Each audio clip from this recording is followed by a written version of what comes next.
Good evening. I'm Linda Miller, and I call to order this meeting of the Concord Planning Board on Tuesday, October 10, 2023 at 7 p.m.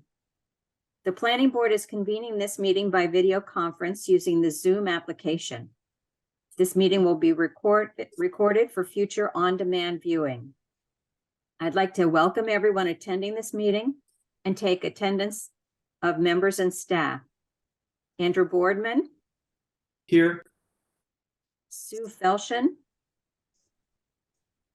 Not here yet. Rob Almeida. Here. Abby Flanagan. Not here yet. Mark Giddings. Here. And myself, Linda Miller. We also have our town planner, Elizabeth Hughes, available tonight. I'll briefly review our meeting procedures. They've changed slightly this year, and we appreciate any feedback that you'd like to provide. Each vote will be conducted by roll call. There will be public participation during certain portions of the meeting.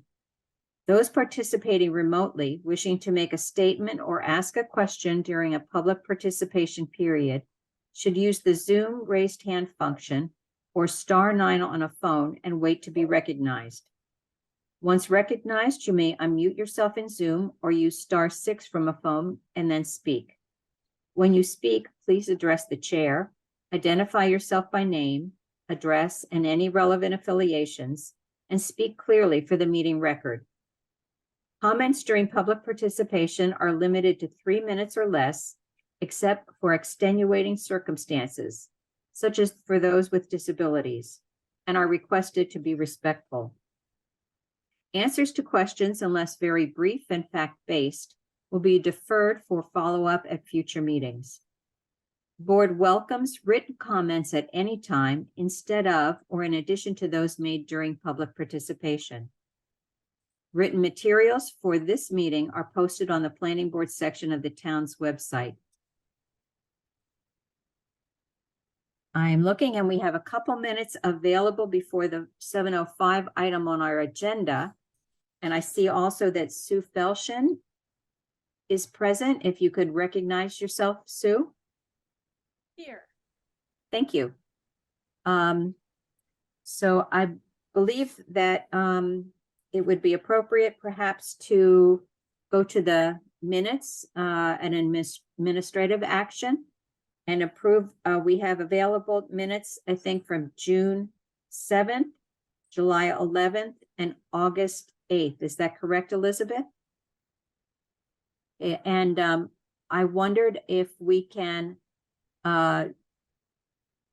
approve all of 3 of those, or if anyone has additional edits or comments that they'd like to make.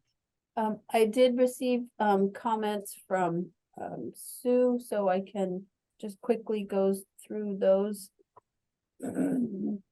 Starting with the June 7th minutes. Sue questioned the members that were there. I believe Heather Carey contacted the Zoom administrator because June was a long time ago. This is for the housing roundtable where more than a quorum of members were present. I believe she contacted the Zoom administrator, and all of your names showed up. But I watched the video for the roll call. Okay. Oh, thank you. Oh, Heather is on. Okay, great. So that is correct, Sue. And then I just added senior planner Aaron Stevens was also there. And then a couple minor edits. To Sue's point, I just added on the town's dedicated webpage. I believe other committees had inserted a link. So I changed that. Wynn Wilbur is with the Concord Housing Foundation. And then Sue was correct. This sentence right here, which is for the Concord Municipal Affordable Housing Trust, does not need to be there. So those were the edits that we received from Sue. Yes. Thank you very much, Sue. So I would move that we approve the minutes from Hold on. June's. I'm sorry, Sue, yes? Did you get the edits on the August 8 minutes that I sent? Yep, Oh. we got those two. All right, So so we're did- just we want to go through all of them at once, Linda? Sure. I think in the future, if we can make the edits and then send that out to members of the committee so that we don't have to go through that Oh, yeah. line by line at our meetings, that would be more expeditious and save some time. Yes, So, but guys, I've had a very busy week and I am behind on things, so I only sent these out today. I see. Okay, then, So I can go through August 8th as well. The same thing, there were just some minor, edits. Sue is correct, there was this extra orphan sentence. On that, on the sentence right there, and then this whole sentence can be, deleted, it was a duplicate. And then a couple minor, word, what do you want to call them, Sue? Wordsmith edits to, for clarity. But nothing, nothing substantial. Instead of developer, we always refer to applicants. And increasing or increase instead of increasing. But everything else was just for clarity.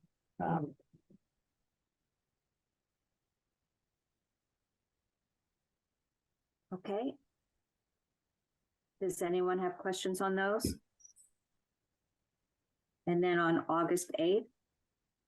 That was for August 8th. Oh, I'm sorry. And then July 7th was an additional group. I did not see any additional edits for July 7th. Great. Thank you very much. So I would move that the board approve the minutes for June 7th, July 11th, and August 8th as amended tonight. Second, Take a vote. Oh, second. Thank you, Andrew. So I'll start with Andrew. yes. Ruben? Sue Felshen, Yes. Rob Almeida, Yes. Mark Giddings, Yes. and Linda Miller. Thank you. Thanks very much, Sue, for your edits. Linda, you didn't actually say yes. Yes, sorry.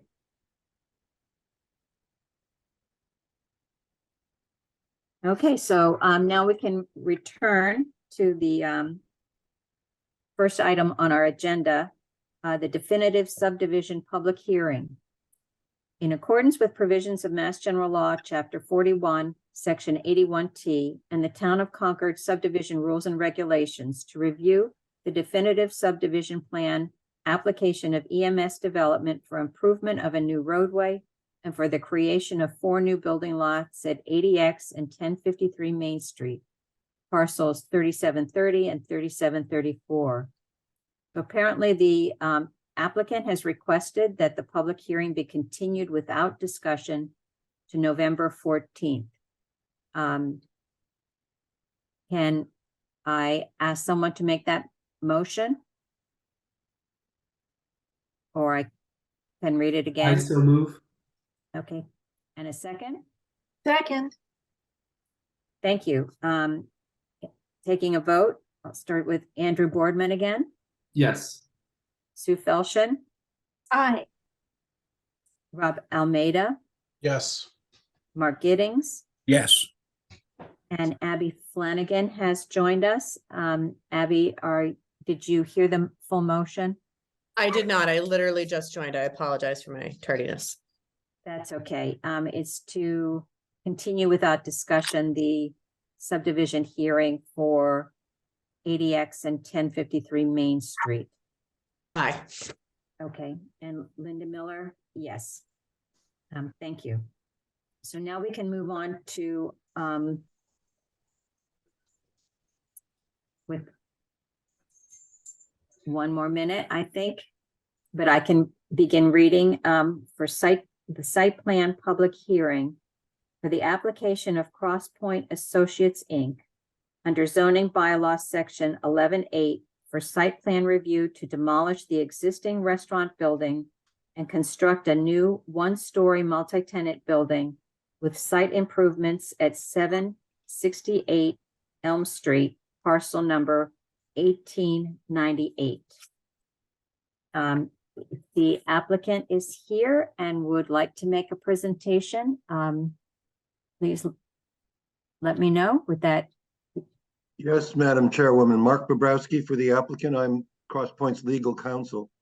We thought it would be appropriate to just give you an update on a couple of subjects tonight, namely architecture and landscaping, and also to offer an initial response to the information received today in the peer review of GPI. It seems like a rather lengthy list, so I doubt we'll respond to every item, but we'll try to do our best.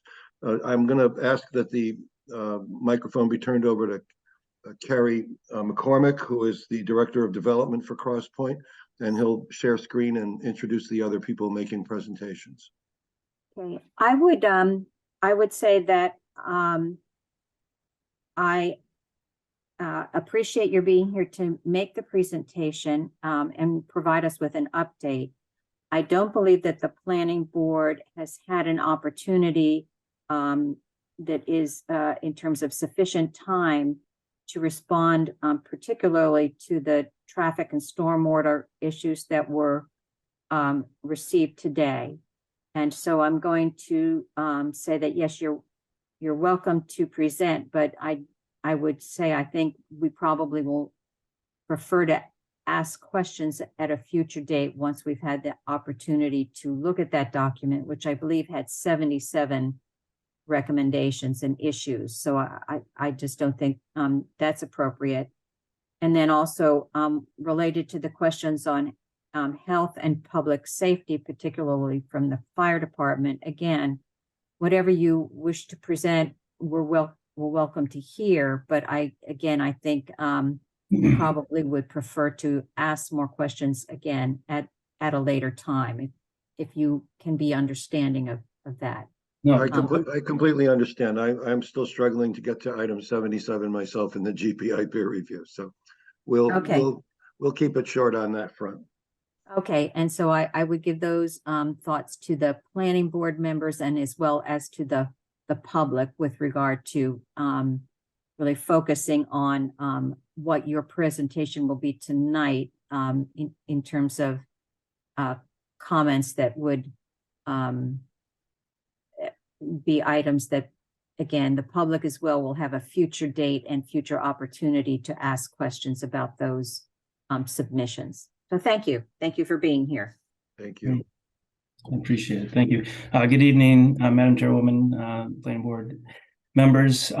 Appreciate the time tonight. My name is Kerry McCormick, Director of Development with Crosspoint Associates. Our plan is just what Mrs. Miller suggested. Is we just received the consultant's review letter this afternoon. I actually did have a chance to speed read it this afternoon, so do have some of it digested. There's definitely some items under the traffic item heading that will need to be discussed further with. I'm definitely not a traffic expert in that regard. There's a lot of ITE code numbers thrown around. So our goal was to just come back to you. Our architect, building architect and landscape architect have actually put in a lot of work between our last meeting and this meeting tonight. So I thought it would be great to have them kind of here tonight and kind of walk through some of those changes. We had a meeting with Ms. Hughes to go through kind of the high level or some of the high critical items that were brought up by the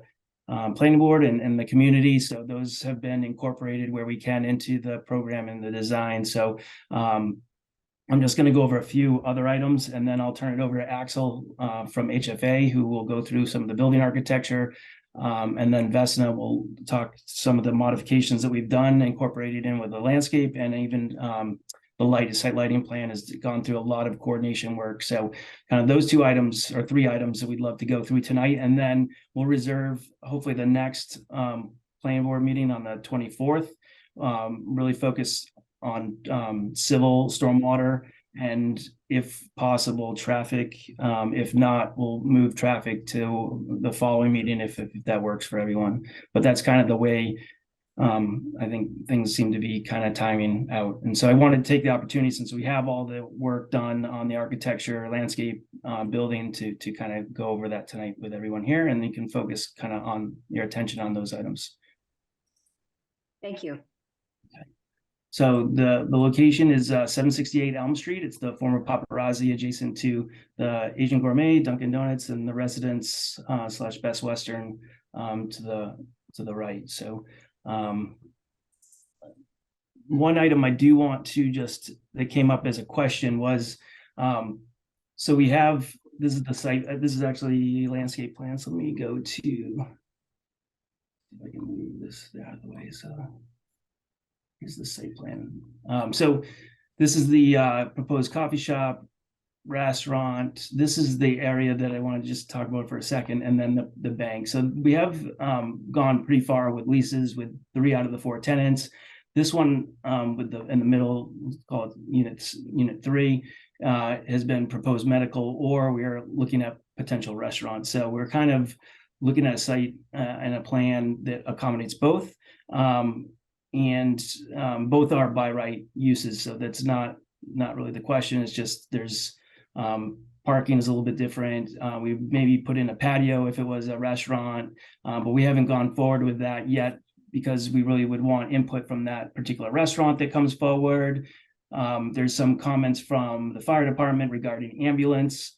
So if it was a medical use, we would most likely put a space in the rear for an dedicated for an ambulance. There's things like that that are very specific for one use versus the other. So we want to try to continue to advance it, particularly since we have 3 uses that are very interested in coming here, and we're working very hard to kind of come up with the 4th and final user here. But again, both are by right.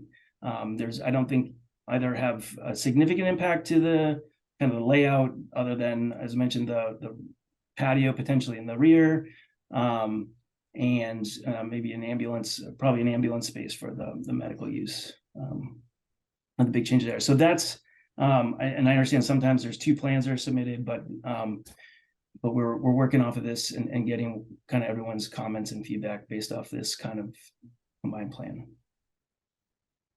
And a couple other comments were solar was brought up multiple times. So we've engaged a solar consultant to give us some feedback on the potential ability to put solar on the roof. There's obviously, because of the unique architecture, the New England style architecture that we've incorporated in the roof, there's a pitched roof that kind of impacts the ability to put solar on total flat roof. Obviously there's shading being north facing versus south facing and things like that. So they were able to lay it out, guessing at where some of the rooftop units could potentially be, but we are progressing and looking at that as a potential option on the roof here.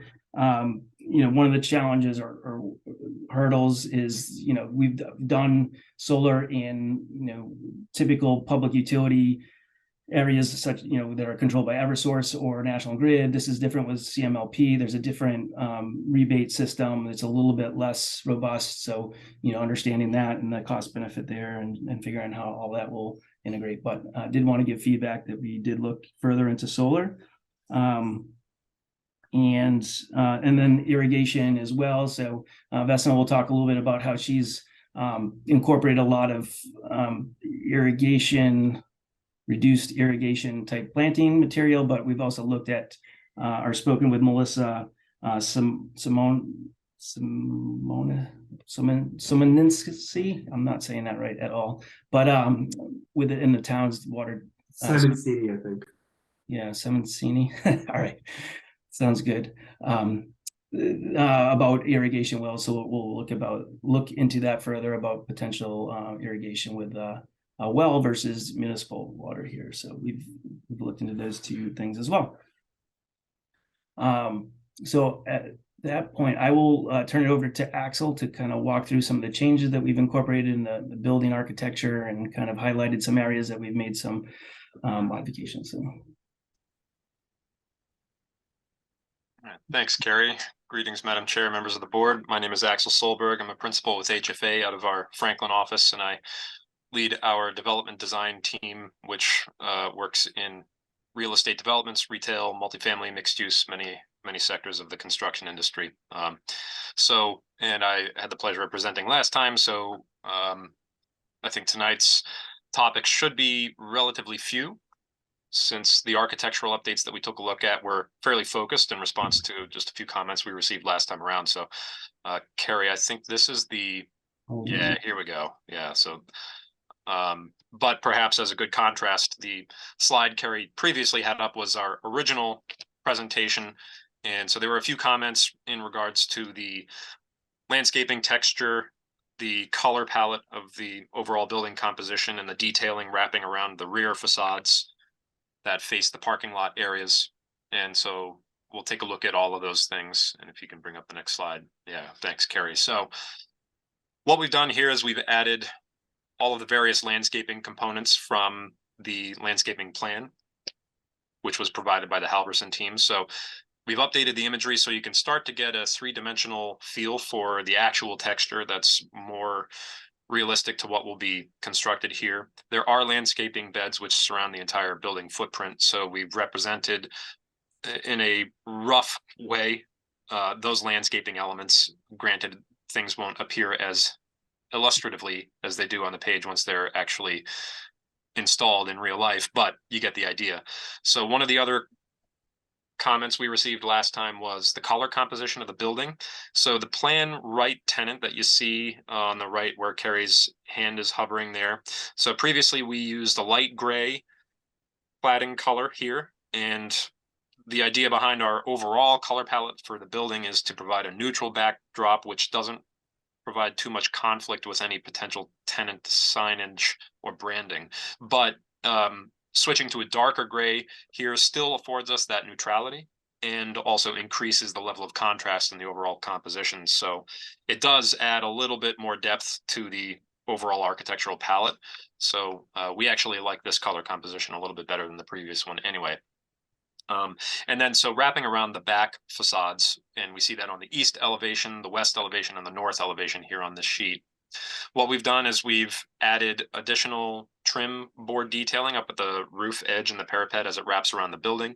We've added in some paneling and some batten treatments along the top of the roof to further break up the scale and add some additional texture and materiality to the elevations. And we've also incorporated some additional trim breaks within the overall cladding field to further reduce the scale of those areas and just help it feel a little bit more texturized and talk a little bit better to the front elevations of the building. And then of course, adding in the landscaping here, you can see that it's not really just a blank facade that's going to be austere. It's going to be a textured composition that has a lot going on with it. And of course, the back of house areas, we'll dress those up as much as we can with door surrounds, good covers for the light fixtures, which are providing the life safety and egress lighting above the back. So they're combined with the decorative wall sconce fixtures for a back of house area for a retail building. This should be quite a nice composition. One of the other comments we received last time around was in regards to the south elevation. So that's the street facing frontage facade and the quantity of glazing along the front facade area there. The comment we received was that it appeared that there was too much glazing here, and the request was for us to evaluate whether or not we could reduce the areas of glazing and bring back some more opacity to the building envelope. So after evaluating this further, and with many years of experience in the retail industry, continuous flexible expanses of storefront are the preferred construction for frontage for retail tenants and businesses. And we've just found that across the board.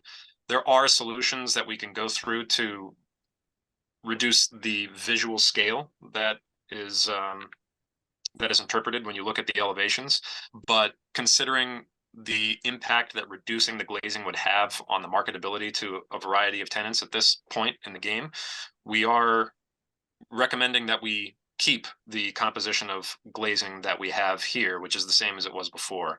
And so the idea behind that is, again, to provide tenants with as much visibility to their store frontage as possible. And that is just in the retail and business sector of our industry. That is what often affords the greatest rents and the greatest marketability of tenant spaces. Now, the storefronts are flexible in that they'll be designed in a modular fashion, so doors can be switched out as needed throughout the future as tenants change over time. And so we just make sure to consciously design the storefront mullion spacing in a way that facilitates doors switching in and out. Interior tenant demising walls can shift left and right and die into mullions. So the presence of the glass on the facade here doesn't really create any detrimental functional effect to the way the tenants are laid out on the inside of the building. So that's our reasoning behind hoping that we can keep this configuration of the glass. And of course, we can entertain any questions or comments in response to that. But I think our preference at this point, given the marketability of the spaces and the proximity to the road, is to maintain the flexible storefront system that we have here. Carrie, I believe that addresses all of the comments that we provided updates and responses to in this package. That sounds great. Thanks. Thanks, Axel. If we don't want to wait, hold on any questions, we can go to kind of landscape and lighting. Flip it over to Vesa. Elizabeth, would you like to comment at this pause spot? Yeah, the only question I had was that these elevations, especially the north elevation, the rear elevation, doesn't address the question of rooftop mounted HVAC equipment, and whether you can expand on how that is going to be addressed. Sorry, rookie mistake, had my mute button on. So last time around, we did discuss the possibility of rooftop or HVAC units being located within the gable roof structures, and that is still very much a possibility. At this stage in the game, we haven't received tenant layouts, so it would be premature for us to render rooftop units and take a guess. So we know that they're going to be on the roof. We'll do our best to include to house as many of them within the gable roof forms as we can. But there is also a parapet around the building, and at the low port, at the low point of the roof, which is at the rear back of house area of the building right now, the parapet is looking like it's roughly 2.5 feet tall, potentially 3 feet, depending on how we slope and where we set the steel bearing joists. So at that parapet height, when viewed from the rear of the building, especially, just given eye level perspective, you're likely never to see any rooftop units from ground level. Especially from the front of the building, you'll never see that because of the gable roof forms and the massing. Okay, so I'll just reiterate my concern from last time. It's not whether you can see them from the ground. It has to do with the noise and the noise projection over from the rooftop out over and back over the Assabet River, and how that noise gets projected. So I don't care if you can't see them from the ground. My initial comment deals with the noise and how that will be addressed. Understood. So since then, we have taken a closer look at the acoustic impacts of HVAC, knowing that there's a 10 decibel level, which is the maximum tolerated above ambient noise levels. Now, 10 decibels is a doubling of perceived loudness, and we don't anticipate that any HVAC equipment we would be adding onto this building would be close to that, especially since it's going to be newer model equipment relative to what is currently servicing the existing building. So again, we're a little bit early on in the stage to select actual RTU equipment, but when we do, we very much acknowledge that that's a concern, and so we do plan on looking further into that and delving further into the noise levels generated by the equipment once we're at that stage of the game. So Okay, if you'd like to move on to your other on other that. Sorry. points? Just what would be acceptable submission that would provide enough information on that item? Does that response provide enough information or? This is coming from a point of reference where the town is currently dealing with an issue of a place that went into business in a restaurant. This happened to be a market, and just all of the HVAC equipment and materials, it has become a significant enforcement issue as well. So it's kind of hard when you're not at a point, and I understand you're not at a point of understanding what those equipment needs are, that it may be easier to try and deal with this from a condition standpoint. If the board moves forward, it may be doing the ambient noise before the project, and then having the ambient noise taken with all of the equipment running, and that if there is an issue with that additional sound, proofing measures to that parapet or that equipment can happen. It's kind of hard when you're not at a point of really knowing what HVAC equipment you need. So I think I'd probably rather think of a way, should the board move forward with approval, to have a condition that addresses that issue. Okay. Okay. Sorry, Ms. Mill. No, please go ahead. We'll take public comment at the end of your presentation. So if you want to go through additional discussions, yeah. Great. All right. So I will introduce Vesna Marevda from Halverson to go over the landscape and also the lighting program. Thank you. So some of the comments that we received on the previous planting plan was that the areas of lawn were too expensive, that we should try to reduce that. There was a comment that we don't have enough shade trees along the frontage, and you can see those 3 clusters of small ornamentals that will not really cast much of a shadow over the parking lot.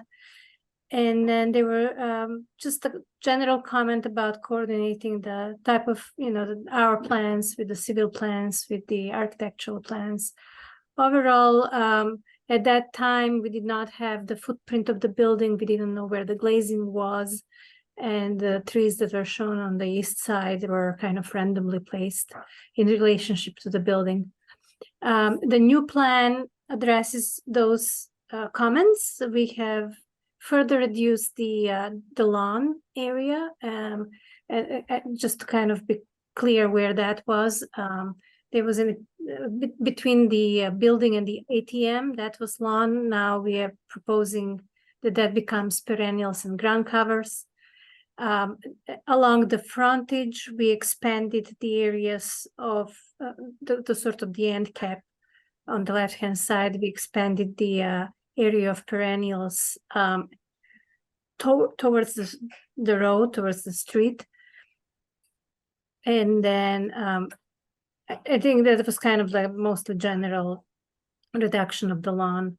Then we added a couple of shade trees, four in fact, on the frontage, and that their placement is still going to provide visibility for the building, but it's also contributing to reducing the heat shade. It increases the shading of the parking lot and therefore contributes to reducing the urban heat island effect.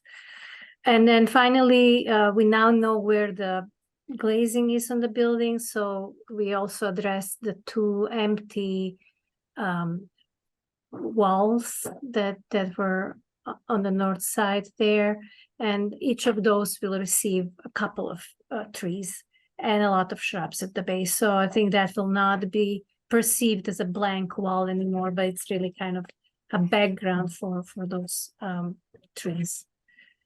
I think there was another, so the next comments are really more related to the lighting. There was a general comment that all lights need to be set back from the edge of curb, so they're not going to be hit by, you know, somebody parking and their, you know, frontal projection of the car. I think that is a general detail comment that we're well aware of, and it's now the location of those light fixtures is correctly placed.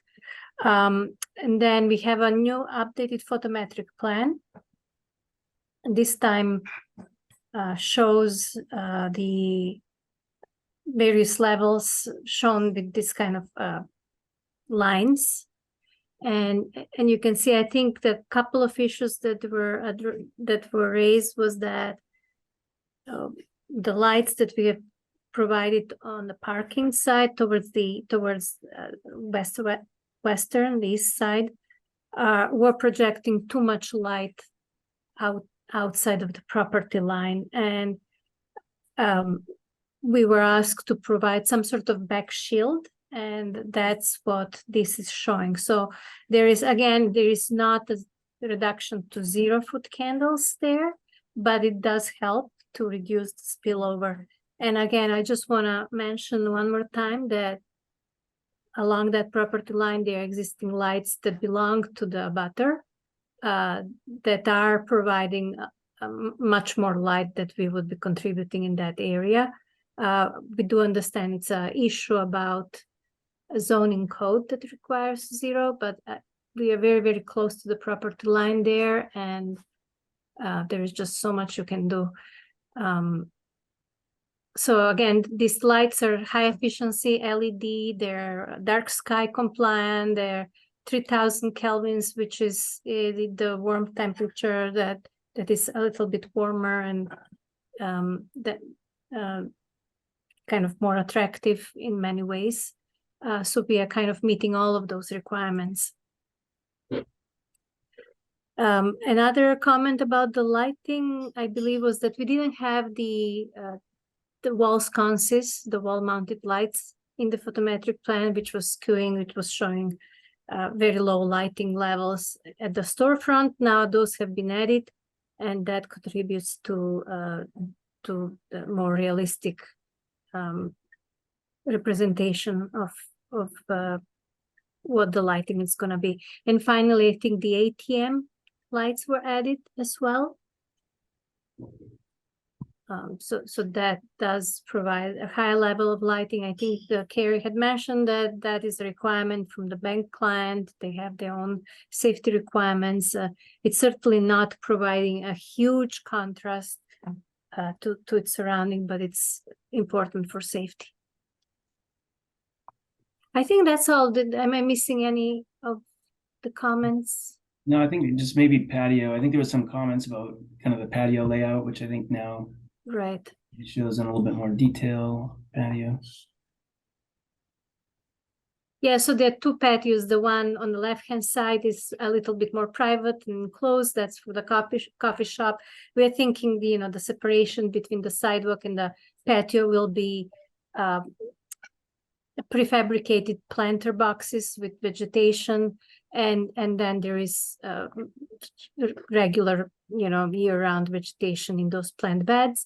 At the frontage in front of the restaurant, that will be a much smaller feature. Again, prefabricated planter boxes on each end and a little decorative fence in between. I think this configuration particularly allows the visitors to circulate both along the storefront and to kind of go around the frontage. So even though it's, I think its location may need to be adjusted slightly as, the restaurant tenant gets, we may get more clarity on it, but I think this kind of configuration allows both the circulation and for somebody to just sit down and have their sandwich.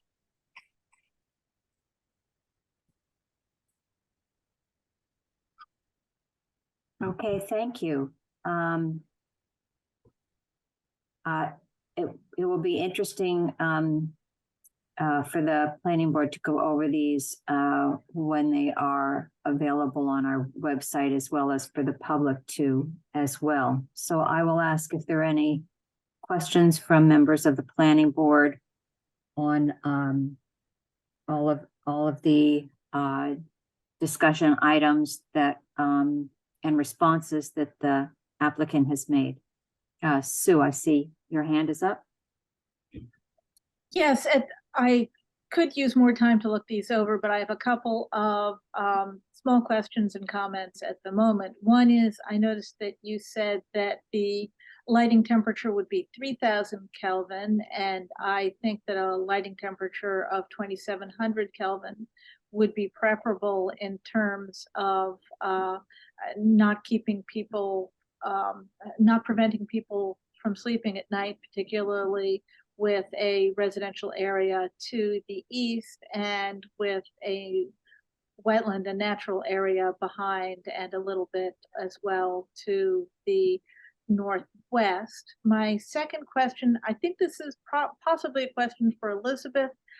I noticed that there are a lot of red maples on the plan, and I personally adore red maples, but thinking about climate change, I wonder if there should be somewhat more tree diversity or if it's just fine as is.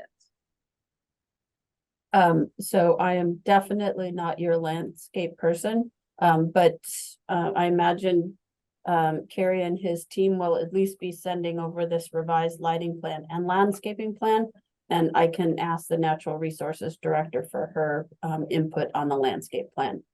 Lovely, thank you. Yeah, we do have 9 red maples, 4 tupelo trees, 7 red oaks, and 7 serviceberry, 6 Amelanchier canadensis, and 4 American hornbeam. So there is 1, 2, 3, 4, 5, 6, 7 type of trees that we have. Yes, you have a good tree diversity. I'm just wondering that given, particularly in front, if heaven forbid something were to cause red maples to die, that could lose the entire front complement of trees, and mixing them up a little bit might help. But Oh, right. I understand your frontage, along the frontage. Absolutely, we will change that. That's a very good catch. But you can also be guided by natural Yeah. in this, because I am not a professional. No, I think that's a very good comment, and we can definitely change them around, maybe keep the same species, but not have all of the red maples at the front, maybe have some on the back, and then bring some of the tupelos in front. Sure. Okay.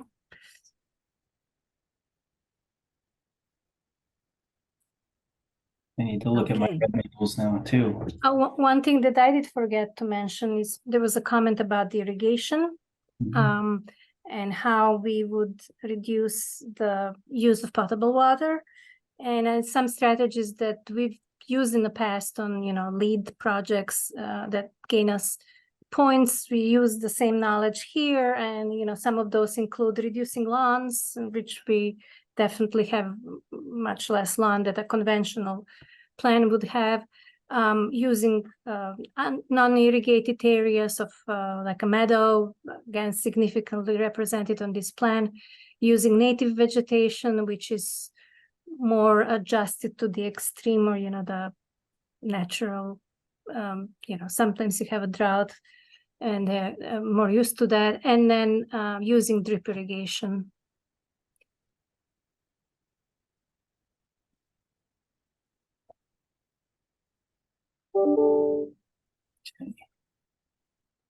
Thank you. Are there any other comments or questions from planning board members?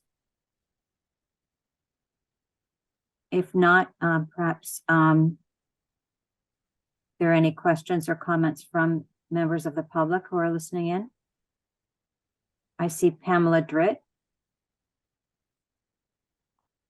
Hi, Pamela Dritt, 13 Concord Green. Thank you very much. A couple of quick questions. Is there a reason why the whole development is one story and not mixed use in terms of residential? And how are you going to add, are you planning to do heat pump all electric buildings? Particularly, there's a lot of positive adoption from the restaurant industry of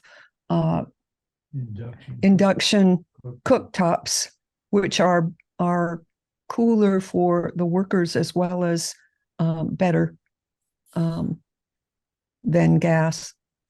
And the roof doesn't appear to be flat. How would you put solar on there at all? And could you look into also putting solar canopies over the parking areas?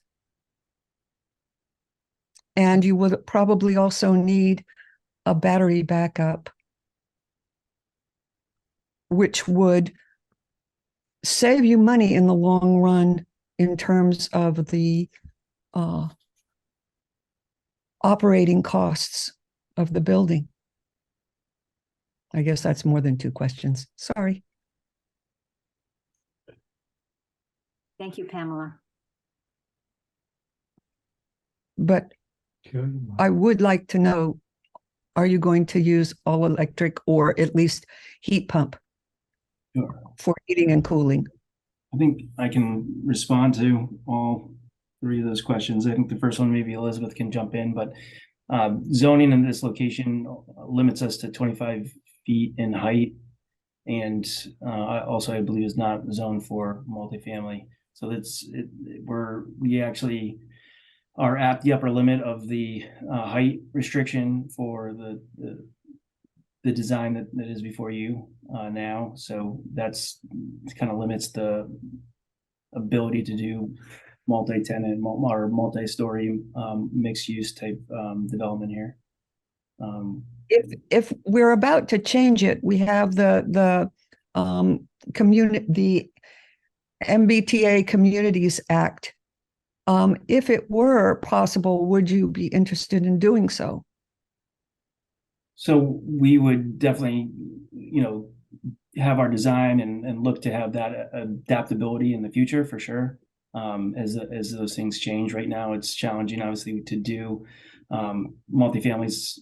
Hard to get to work financially right now. Our program has tenants very interested in the current design and the layout that we have today, but that doesn't mean in the future we wouldn't, with the change in zoning, allow us to change it and convert it to a multi-use, multi-story building. We would look to do that. We particularly want to encourage renters such as you with the restaurants on the first floor and have the residential above. Right. Heat pumps?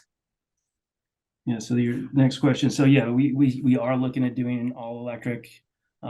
We are bringing gas to the site for potential use for the restaurants if needed, but they could convert in the future. So all our electric loads, we are designing for a full electrified building to accommodate us moving forward in the future.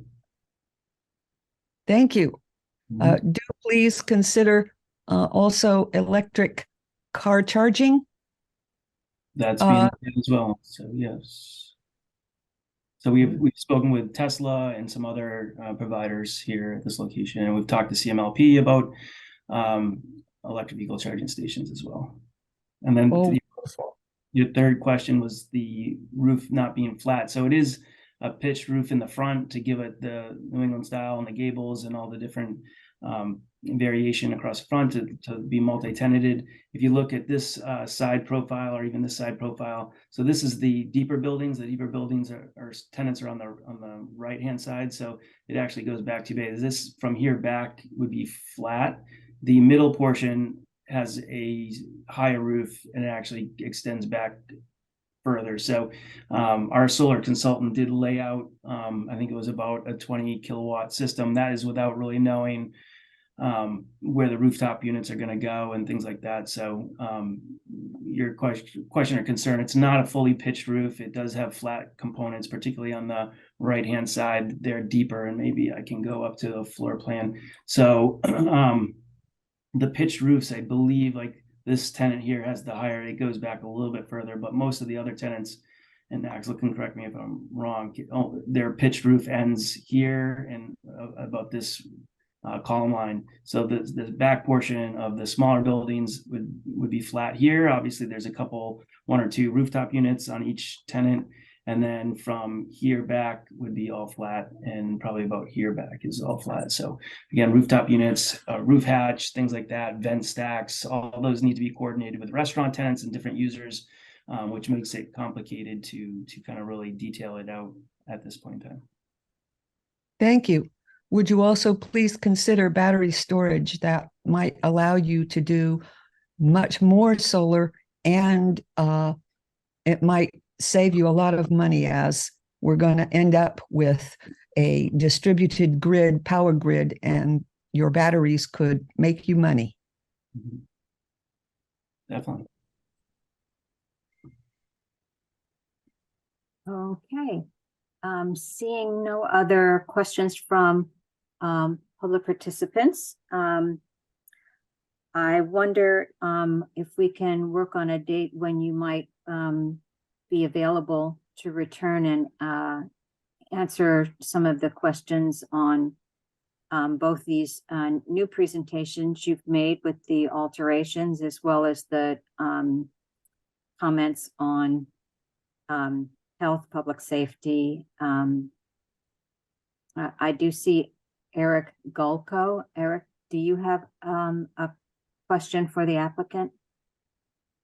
Yes, really just a comment. My name's Eric Galco. I'm a small business owner with offices on Baker Ave Extension. Also, more importantly, me and my partners, we own the commercial building on the other side of the gas station on at 676 Elm Street. And I just want to encourage the board to be reasonable as it's looking at those 77 points that I just saw too today.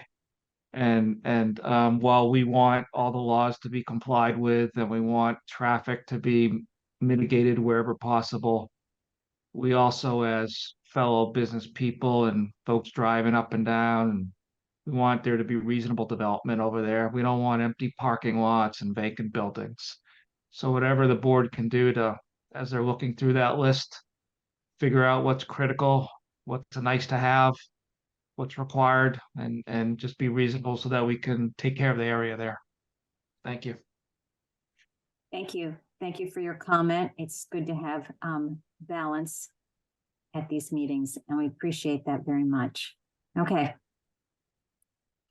If there are no additional comments from the public, then I would ask the applicant when we might be able to, or you might be able to accommodate a schedule and want to revisit some of these issues and that haven't been discussed tonight, as well as these as well. Great, thank you. We are currently scheduled to be back on the 24th. That is a pretty quick turnaround for my team here at planning. Elizabeth, do you think that would be a comfortable time, or for the applicant to review all the information and submit revised comments and have it reviewed by staff before in 2 weeks? I don't think that's possible. So I think the question is, would you like to give, I mean, we are happy, we are going to be here every 2 weeks. So I think that would be the goal So would be- we're happy if you wanted to do this piecemeal, or if you'd like to be able to answer the majority of the issues and have staff review, which is going to be very important for the board members to see. So it's your Linda, I think- discretion. Yeah, I think the other alternative would be, sorry, hang on one second.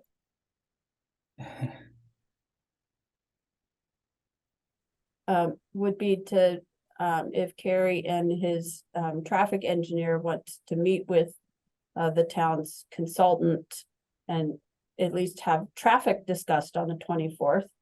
I think that might be possible depending on their consultant schedules. Yeah, I think that just reviewing the comments that I think our site civil engineer, Kelly Engineering, can kind of accommodate those, incorporate those, and see if there's any questions, and try to get that submitted within some days. But we can do the same thing as just come back and present the changes we've made and submit them, and just try to keep things moving as we get things updated. I think we're still waiting for comments from town staff as it is anyway. So as we continue to get additional comments, it would be overwhelming probably if we waited for all of the comments to come in all at once and then present for 3 hours of all the changes. I hope that this piecemeal is a little bit easier to digest. Our team can focus on certain areas and then come back in. So next week or 2 weeks, maybe it's more focused on stormwater and site. And if we can incorporate any traffic, we would do so. But I would love to be able to just be continued to the 24th, and we'll try to come up with any improvements that we've been able to incorporate.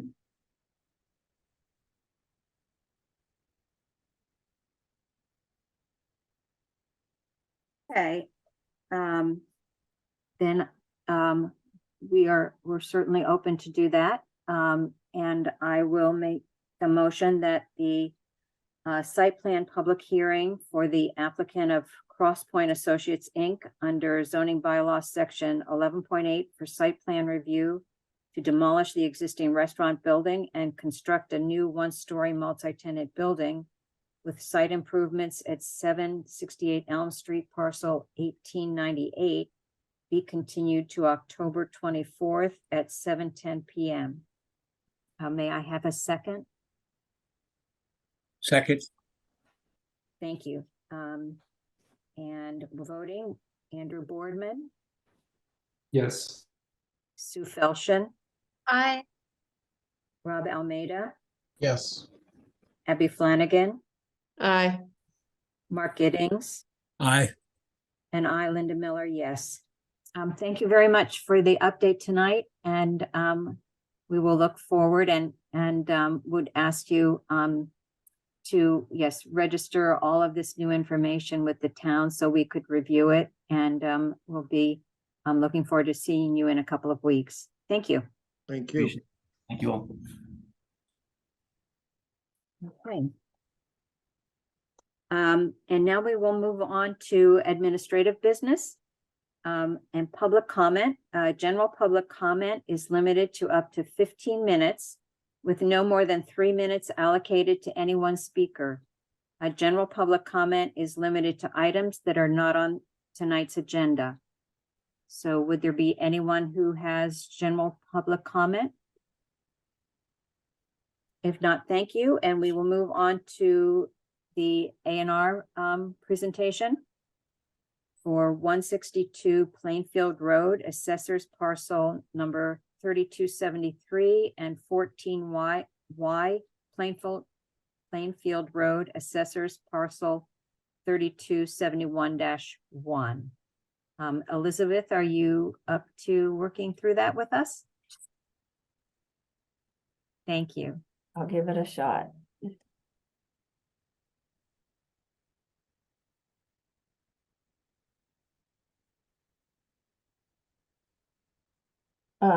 This is a fairly simple A&R plan.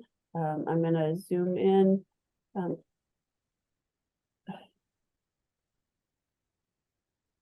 This And I is- should say, I'm assuming there's no applicant here this evening. No, Okay, there is not.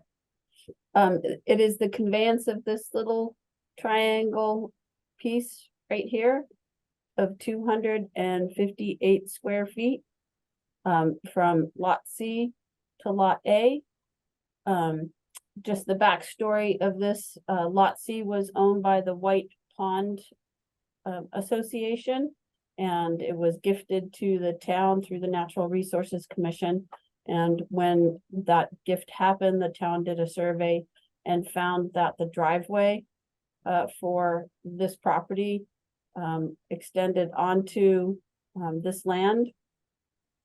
So the Natural Resources Commission worked with this property owner to do this land swap. It was actually on the town meeting warrant for last year, since the land had already been conveyed. So this A&R plan just formalizes that conveyance of 258 square feet from lot C to lot A. are there any questions from anyone on the planning board?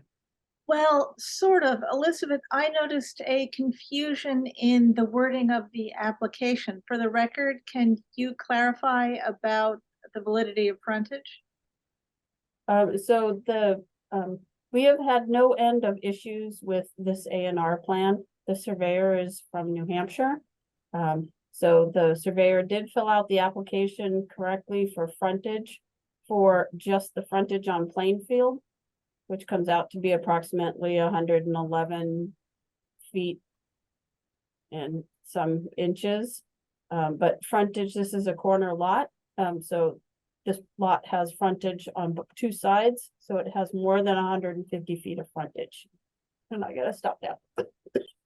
Thank you, sorry.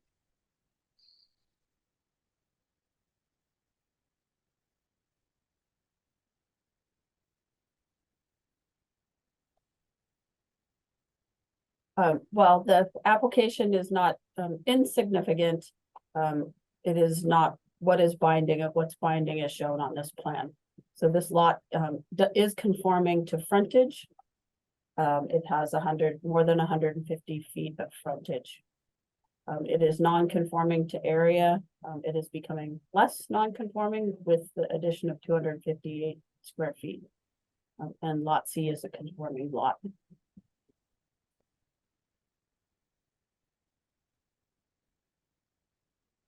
Does that answer your question, Sue? Yes, yes. Great. Okay. Any questions from other board members? Any questions from members of the public? Then,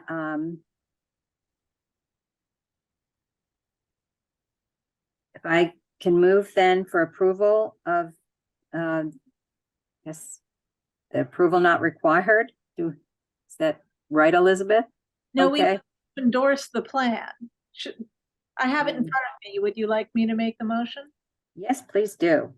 I move that the planning board endorse the plan by Scott M. Serrato entitled Plan of Land 162 Plainfield Road, Concord, Massachusetts, dated September 13th, 2023, as approval not required because the plan is not a subdivision, because it shows a proposed conveyance which changes the size and shape of the lots so that every lot shown has the required frontage as required by the Concord zoning bylaw on an adequate public way, and authorize the chair, clerk, or town planner to endorse the plan.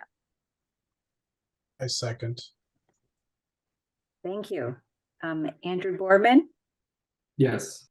Sue Felshin, Aye. Rob Almeida, Yes. Abby Flanagan, Aye. Mark Giddings, Yes. and I, Linda Miller, yes. Thanks very much. Okay.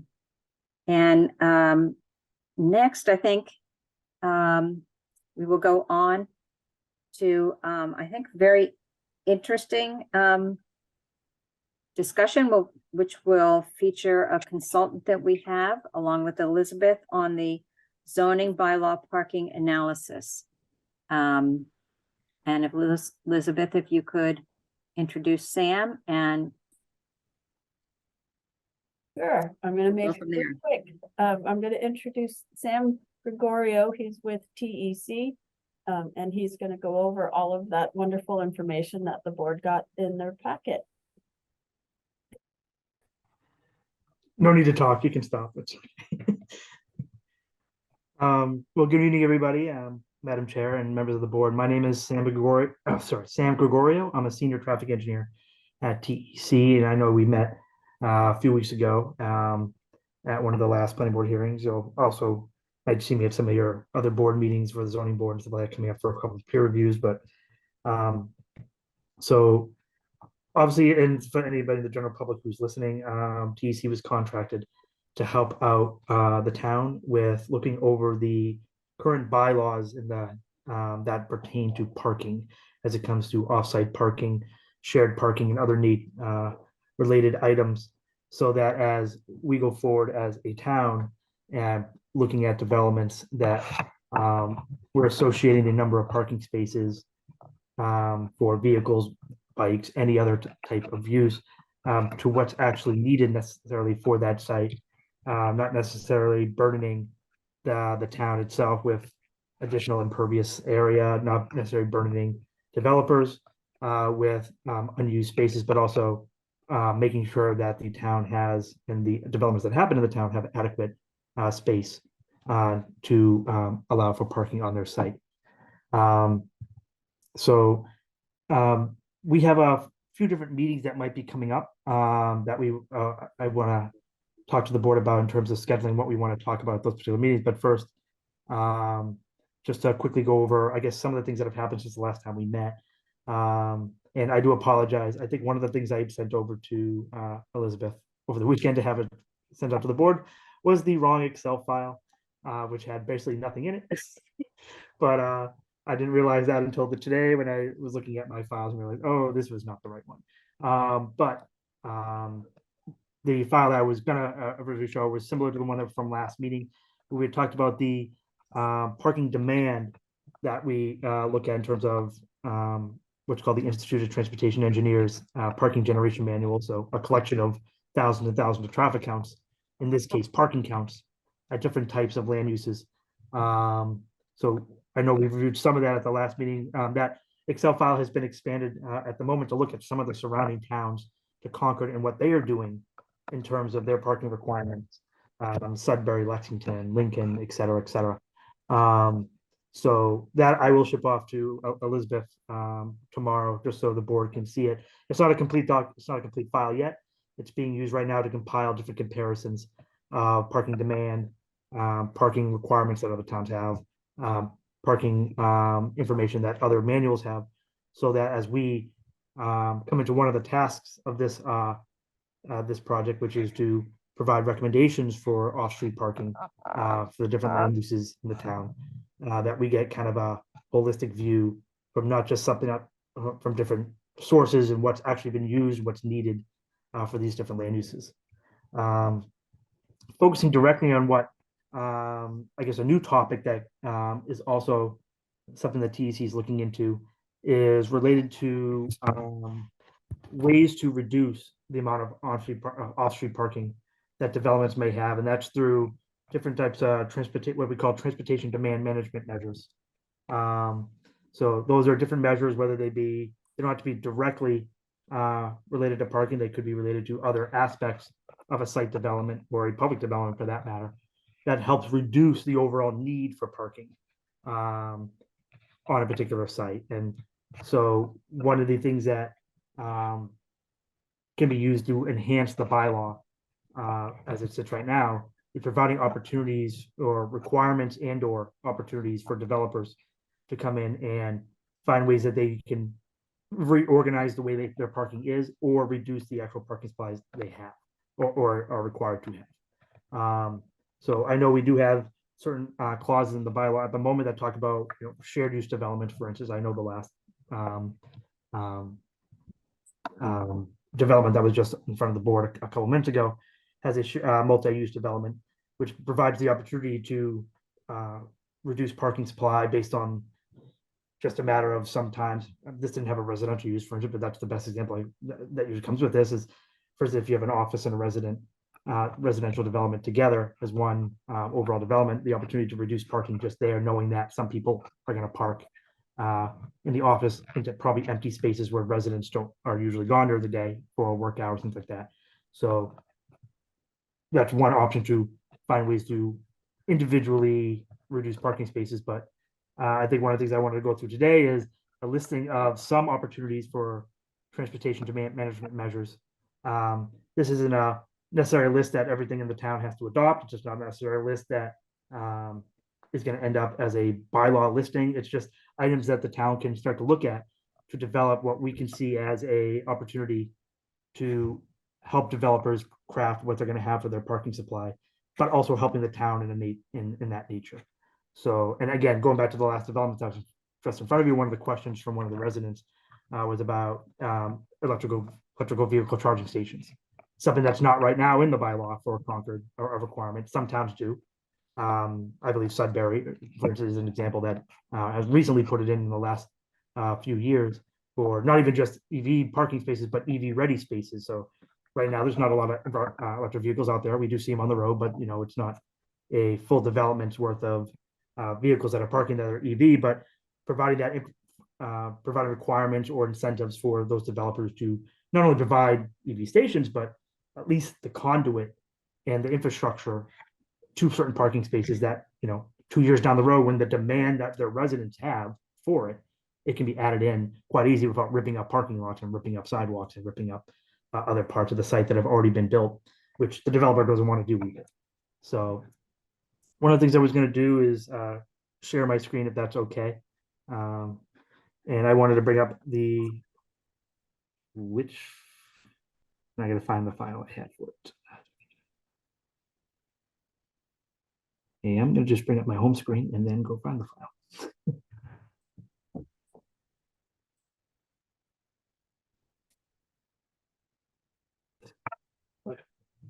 So right now, the bylaw as it's written has requirement for relief of parking requirements.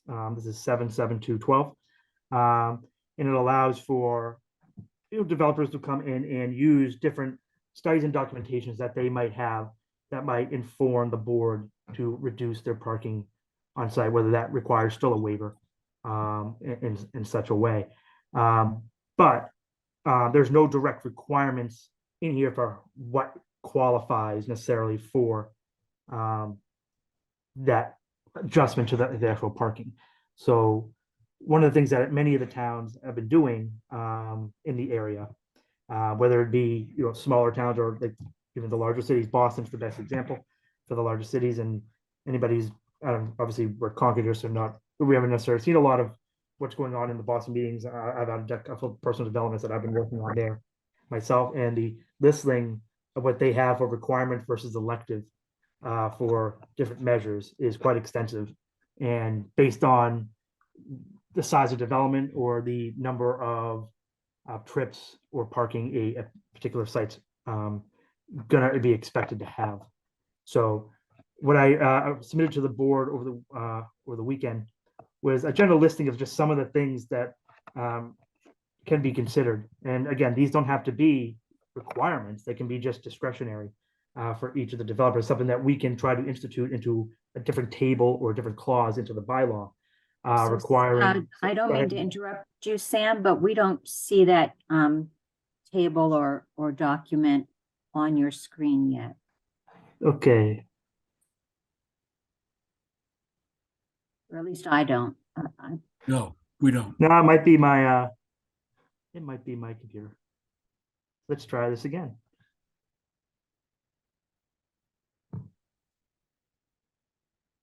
Better?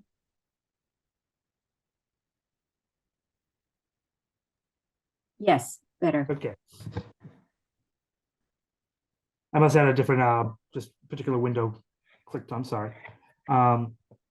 So again, that listing is a general listing of many of the common transportation demand management measures that we would typically see for a project development. A lot of these come into play when projects were going through, like, for instance, the MEPA process, Massachusetts Environmental Policy Act, for certain size developments, especially when it comes to traffic. When there's a certain amount of parking spaces or a certain amount of vehicle trips that go to and from or are on a site, and what level that reaches to when you need a MIPA approval. In this case, when it comes to traffic, usually when we need an approval from Mass DOT or DCR for access to their right of way. But it doesn't mean that a particular town or city can't have these as their own requirements. And usually the towns that do have this, or cities that do have this, it's usually written into a table or a listing that allows developers to access certain items that they might already be doing anyways, and allow them relief from parking, allow them relief from what might be fair share contributions to offsite projects. I know that's right there out of maybe the realm of what we might be looking at in terms of parking requirements under the zoning. But it's just something to think about as we go forward and for any particular recommendations. And some of them are as simple as, and I'm not going to go through each one in here, I know you have in front of you, but requiring applicants at a certain level, and it doesn't have to be every development, because the 1,000 square foot hair salon that might be in a single building might not have necessarily the ability to do a lot of these items based on just general revenue streams that they have. And it's not necessarily something that's going to necessarily contribute, where if a site's only going to have one parking space or two parking spaces or need that, and it's going to be general employees and one maybe person that's coming in, we want to make sure that it's tailored in such a way that it doesn't necessarily scare away development as well. So that's why putting certain levels on it, certain square footage is, 10,000 square feet of retail or something. It doesn't, that's just a number I'm randomly throwing out, but looking at ways we can tailor the language in the bylaw to meet those needs. But I know we have a transportation management association in the area. It covers Concord, Crosstown Connect, allowing developers to access membership with them, whether they were going to do that already or not. Opening up other services that are actually on this list, things like providing carpooling information and van pooling information to certain residents and or employees, but also just providing even simple things. It might be as simple as, are you providing marketing information to your residents, marketing information to your employees? And what that means is, as their first day of work or on their first day living there, are you providing them as a development information about where's the train stations, how far are you, how are you getting to how can you get to the train station from that location? I think of something like West Concord, and if we're talking about, I know there's developments that are in front of some of the other board right now on Com Ave, and the West Concord station's a quarter mile down the road, providing every person who might move into a development, let's say it was the Brookside development at the time, providing every resident there with just the schedules. It could be something as simple as that, and just helping out people find the information they need. Because the more information people have, the less chance they're going to necessarily use a trip, and the less trips that person has, the less likely they might have a car and need parking. Some of that is where we want to go with this. But different aspects and like different. I was going through a different towns and cities and what they might have and different requirements. Some of these are again in table forms, and some of them don't apply to every type of development. And I put some of these in, brackets, all users, brackets, residential institution business, based on what we have in our zoning bylaws here, the four categories. But again, looking back to things like, are you providing EV charging stations? Are you providing parking for even things like ride hailing services, Uber?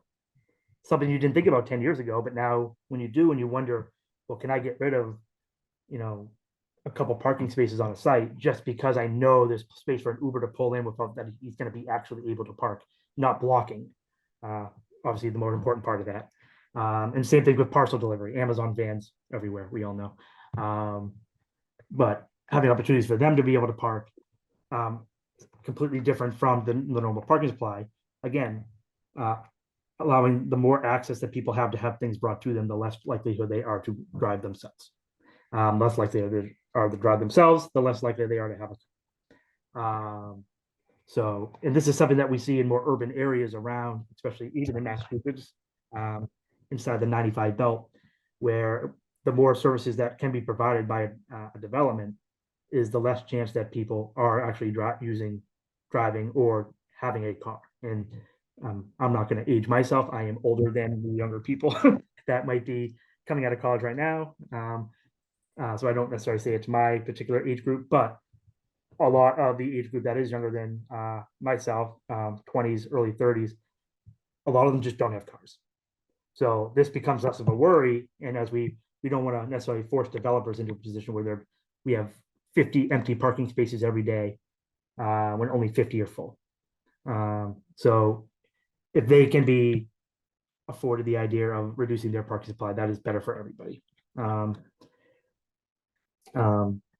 And again, some of these are just even simple and direct deposit for employees, enforcing that, having that force. That's kind of everybody anyways now, but making sure that's in place. Bicycle supply. Now we do have some stuff in the bylaw about bicycles, but where we have the opportunity and we know that we want to be providing more pedestrian and bicycle accommodations in all locations, wherever that is, not necessarily forcing someone to build a full sidewalk or something like that, but providing the infrastructure on site for bicycle racks and actually having that directly in the table for a way to allow for less parking supply, and whether that be short-term or long-term, residents more long-term, employees more short-term, depending on what the land use, how that, if it is it secure, is it weather protected, providing different requirements with that. Again, I wasn't going to go through each one of these, but it's just something for the board to start examining about where we want to go and what things we might want to start including in a table. And as we get towards the overall scheduling of what we want to do at some of the next meetings, this will start coming into play of asking the board for their particular comments or different ideas that they may have. So we can start assembling if this was something, even if it's not in a full table form, but it's just providing more context to the current bylaw, which says, again, that a developer can provide information that allows them to reduce their parking, at least giving them even ideas of things that the town would like to see, even if it's not in a requirement format that the town has. Other than that, a couple of questions I did have on the board are under the other considerations parts of this. And this is kind of a fact-finding mission on TEC's terms, only because I haven't been at every planning board meeting for the last several years, is knowing in terms of things like e-bike or zip car, for instance, when it comes to car sharing, or different requirements that maybe developers have done in terms of forcing their residents to pay for their parking, et cetera. Are there individual items that has been common with different developers over the last few years that give the town a good baseline for, everybody in this town is already doing this. This is something maybe we should start looking at if it is going to be something like, say, requirement versus a discretionary thing that we might want to add, at least, again, whether in a table or options for a developer to use. So before I continue, I guess I would open up the floor to see if there's any other questions or any first questions or thoughts or things that you would like TDCs to look further into on that front.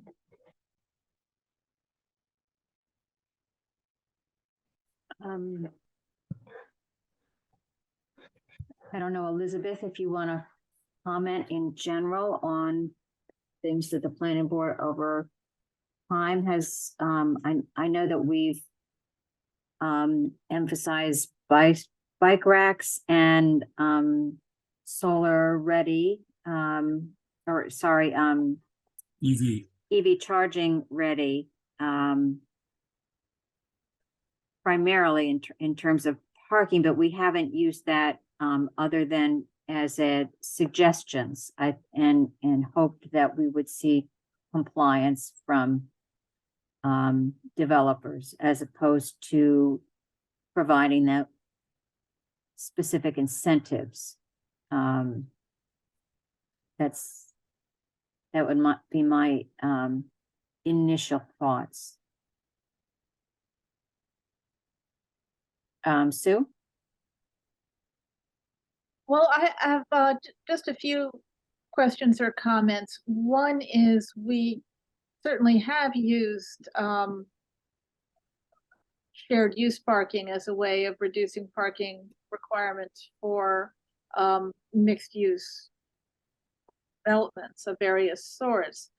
But do we have enough data yet to have any idea how the pandemic has affected that with more people working from home, so that if we have mixed combined commercial residential, we know what to do without getting ourselves into a situation where we don't require as much residential parking, but then everybody wants to leave their car at home anyway. That's one question I'm wondering about.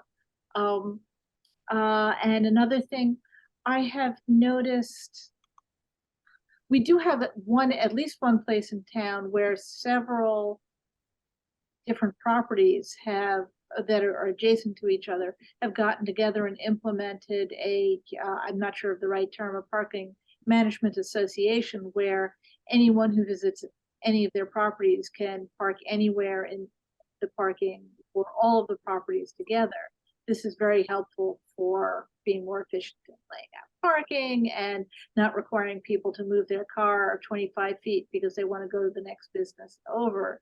And it has frequently been suggested, or at least several times suggested, that we should have this a great deal more in town, but nobody ever does it because it's a lot of work to put one of these things together. And so I wonder if we should try to work in some kind of incentive for doing that. Yeah, I guess that's basically my questions.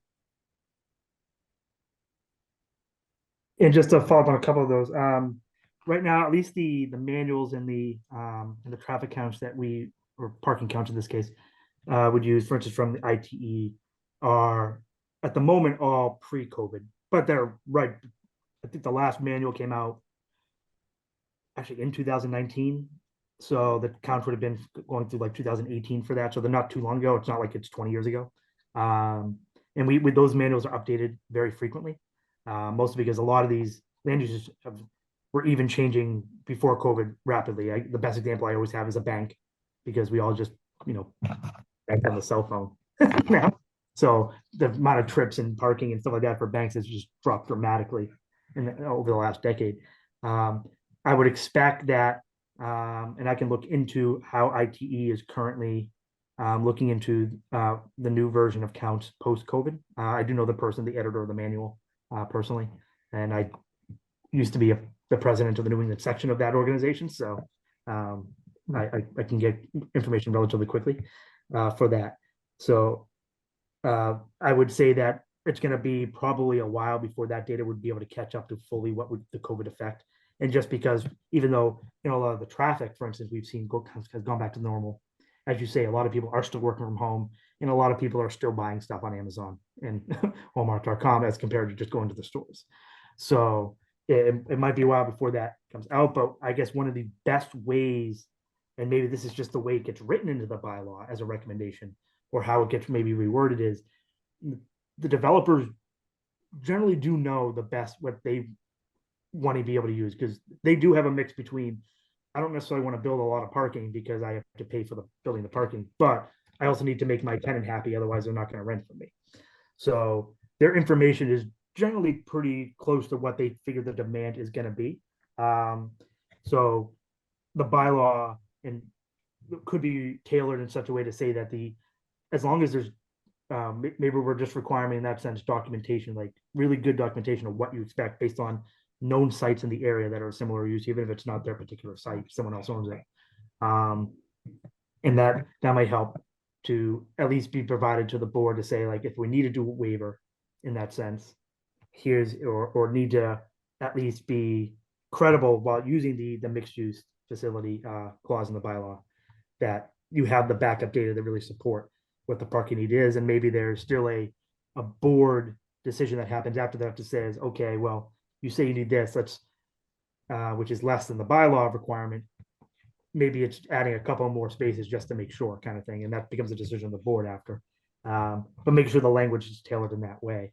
In terms of joint parking through different developments, I truly love that idea, as long as there's cross-access easements and everything like that in place to make sure that can actually occur in any legal sense. Because obviously someone parking for, McDonald's who's walking over the street to go to barber shop, but they have an agreement together, there does come the question of what happens if someone does happen on the other property while you're trying to access one, and there's different language that needs to come in terms of cross-access easements, but as long as that stuff's in place, I always love the idea of allowing parking to be shared between uses, especially if they're adjoining. It also helps with the general trip count, because a lot of the times when this is happening, buildings that are next to each other but don't have a cross driveway between them, people are still going to both.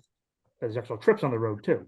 So it's also a good way to get rid of actual vehicle trips as well when we do stuff like this. So the bylaw does have some lines in it about joint parking, but in that sense, it could generally be amped up in order to make sure that it's able to be used as a clause by each developer in terms of if they are able to get agreements with other developments.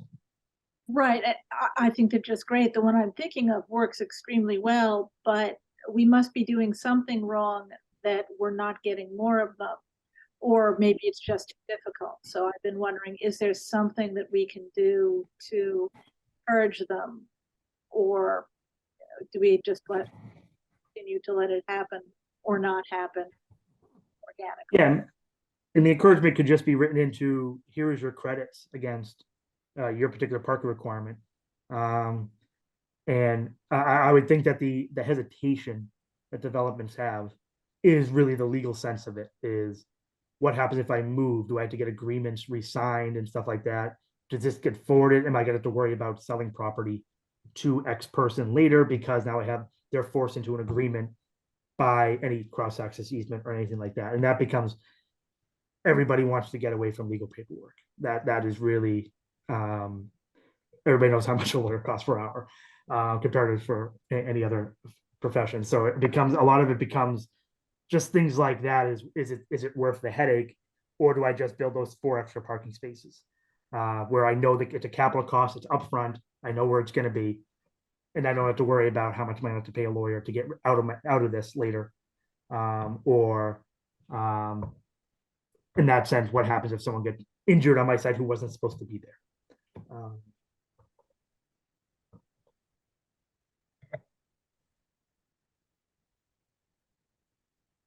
There's a hand up. I don't know if you wanted to go there. Well, let's see if there's any additional questions or thoughts from board members. If No, not, then I have a what? question. Oh, Sorry. sure, Mark. That's okay. I don't know how to raise my hand, so I'll figure that out sometime. You'll tell me how to do that. So Sam, you're going to give us a comparison between some of the surrounding communities and what their parking regulations are like, okay? Yes. And I know we could probably do it ourselves if we looked at their zoning bylaws, but it'd be interesting for us to see how Sudbury and Lexington and maybe Bedford treat their parking regulations compared to how we do. I mean, our world has changed, and obviously what we're trying to do is adapt our parking regulations to the way things have changed. Your comment about the bank is appropriate. You know, hardly anybody goes to the bank anymore. Okay. I mean, you know, I'm a warden in the elections. 50% of the people, you know, vote via mail now. Okay. I mean, so that doesn't necessarily reflect on our parking requirements. It reflects on our lifestyle, I guess. So if you could help us with that, I'd appreciate it. So, okay. Yeah. And the table that I think I sent a copy of the table of where we are right now for that with the comparisons from some of the towns. What we're trying to look for is we're trying to search a bunch of the other towns that might not be necessarily next to Concord, but we're trying to find towns that have that have had amendments to their bylaws more recently, to try to get something has changed in the last 5 years, even if it's right before COVID. I mean, because trying to get something after COVID in the last year is it's not going to be too many of those. Right. Yeah. But, no, it's probably not. We want to make sure, like, yeah, it's good to have what's next to you in Lincoln, Sudbury, you know, Wayland, etc. But Right. it's also good to know if they haven't changed anything in the last 5 years, and it's not really a comparison maybe you want to make you look at yet. Right. So, Right. Yeah. No, I know. Yeah. it's more about who has changed. So we want a couple more of those. So again, Okay. when we talk about maybe schedule a little bit, one of the things we want to talk about is there'll be maybe a meeting that we focus on where the comparisons are. So again, before recommendations maybe come out, we get an idea of who maybe this is town has this, ITE says this, Concord had this. Right. Do we all think this is a good number, or do we want to change outside of the recommendation that TEC would have? Because obviously I don't want to come in and just say, here's what you should be, the town still has some say in it, and I don't want to have it written up a whole entire maybe table for everybody, but everybody just looks at it like, no, we can't do that. So, but I want to provide those recommendations, well, again, multiple locations, multiple publications.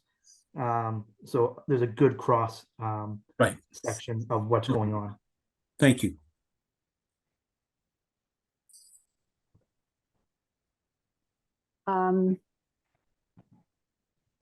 Pamela, you have a question? Thank you. I want to recommend one of the ways Concord Green has done it, which is there's only one assigned parking spot for every unit here in Concord Green. And there is a lot of shared parking, which is also open to visitors. And I think it would be very good if we changed our laws to do the same with residential new developments, particularly downtown ones, to limit the requirement to one parking spot per unit of residents, as long as there is additional shared parking for the facility, and allow that also shared parking to be used by businesses, restaurants, banks, etc.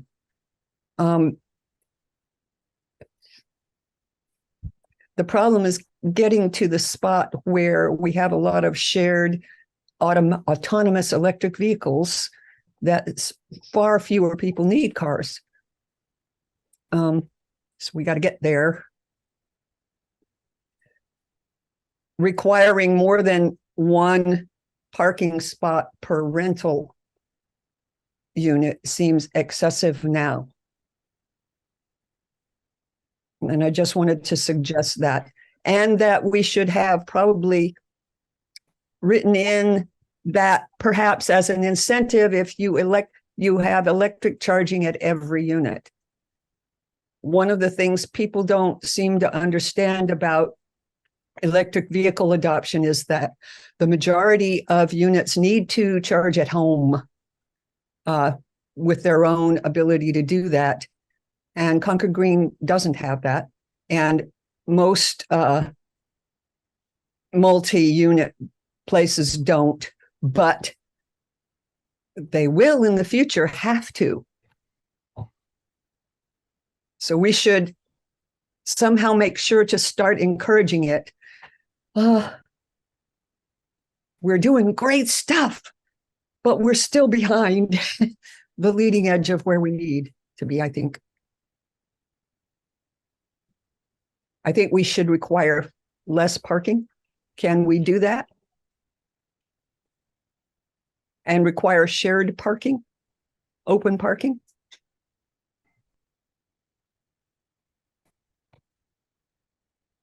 Okay, thank you. Sure, and I think a lot of the language that we put into, however, our recommendations can be tailored to, again, limit parking, because again, I agree that we end up with a lot of extra parking on a lot of these sites. This is me not only talking as you, but also I work for private developments as a traffic engineer too. So yeah, we see it just a lot of times we're forced into doing X amount of parking spaces, and off the top of your head, like, oh my God, none of these are going to be filled. And I agree that although, and again, this is how maybe something gets worded in a recommendation, but even if it's not, again, requiring right now the EV charging station when it comes to like EVs, it's, can you make your parking spaces EV ready, which is as simple as a conduit and an area in the building that allows you to put, the connection systems, the batteries, et cetera, and how things would work there. Knowing that, a lot of it is demand based. We can make the assumption that EVs are gonna become most of the vehicle fleet and in the short term. But we still might be, 15 years away. We don't know yet. And we don't necessarily also want to burden a developer into not a requirement that he knows is not going to be satisfied in his development, and all of a sudden he doesn't choose to build. Now that doesn't mean I think there should be electric vehicle charging stations, or at least everything should be EV ready, but that's a personal thing that I think we should always aim for more. But but we also still want to be practical too. But going back to one of the things about the number of spaces per unit. One thing that I know some of the towns do this as well, is they tailor the zoning to areas of the town when it comes to things like the regional components, where we know that, you know, this section of town, because it's heavily residential in nature, not a lot of multimodal accommodations or ability to get from place to place over a longer distance, and where they have towns have contracted parking studies in different areas of the towns to say, like, oh, well, in this section, the parking ratio is 0.9 spaces per unit. In this section, it's 1.3. In this section, it's 0.7. And to allow for a tailoring of different areas of the town, if that's something the town also wanted to look at. And that's something you don't have to decide now. It could be room to expand later what the town wants to look at in terms of study as one of the recommendations potentially that says, well, we should look at something like that if that's something the town wanted to do. Or it might be as simple as, and I think this is one of the things I think the town wanted to explore is whether it's parking in lieu of fee, but also just providing, is there some of the town wanted to put in their bylaws about recommendations for developers to put fees on their parking, to say, you get your first space free, you get forced into paying a certain fee to have a second space, and then your clientele going to that particular development becomes the people who have one car, and therefore now you only need the one space per unit, plus some visitor parking, plus maybe some employee parking at like a head building if it's a multi-family development. But again, things that we can look at exploring as part of the recommendations, definitely. Great.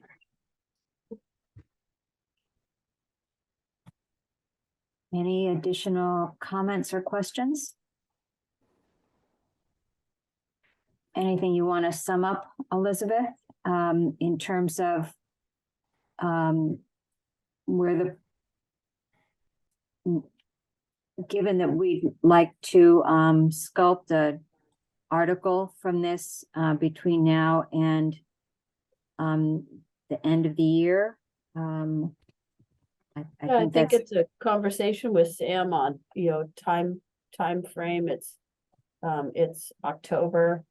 The planning board has 4 or 5 meetings left to where if they're gonna move forward with any type of zoning bylaw amendment, they probably need to have a draft article prepared. Well, not in 2 weeks, but maybe the first rough draft for their meeting and your November 14th meeting.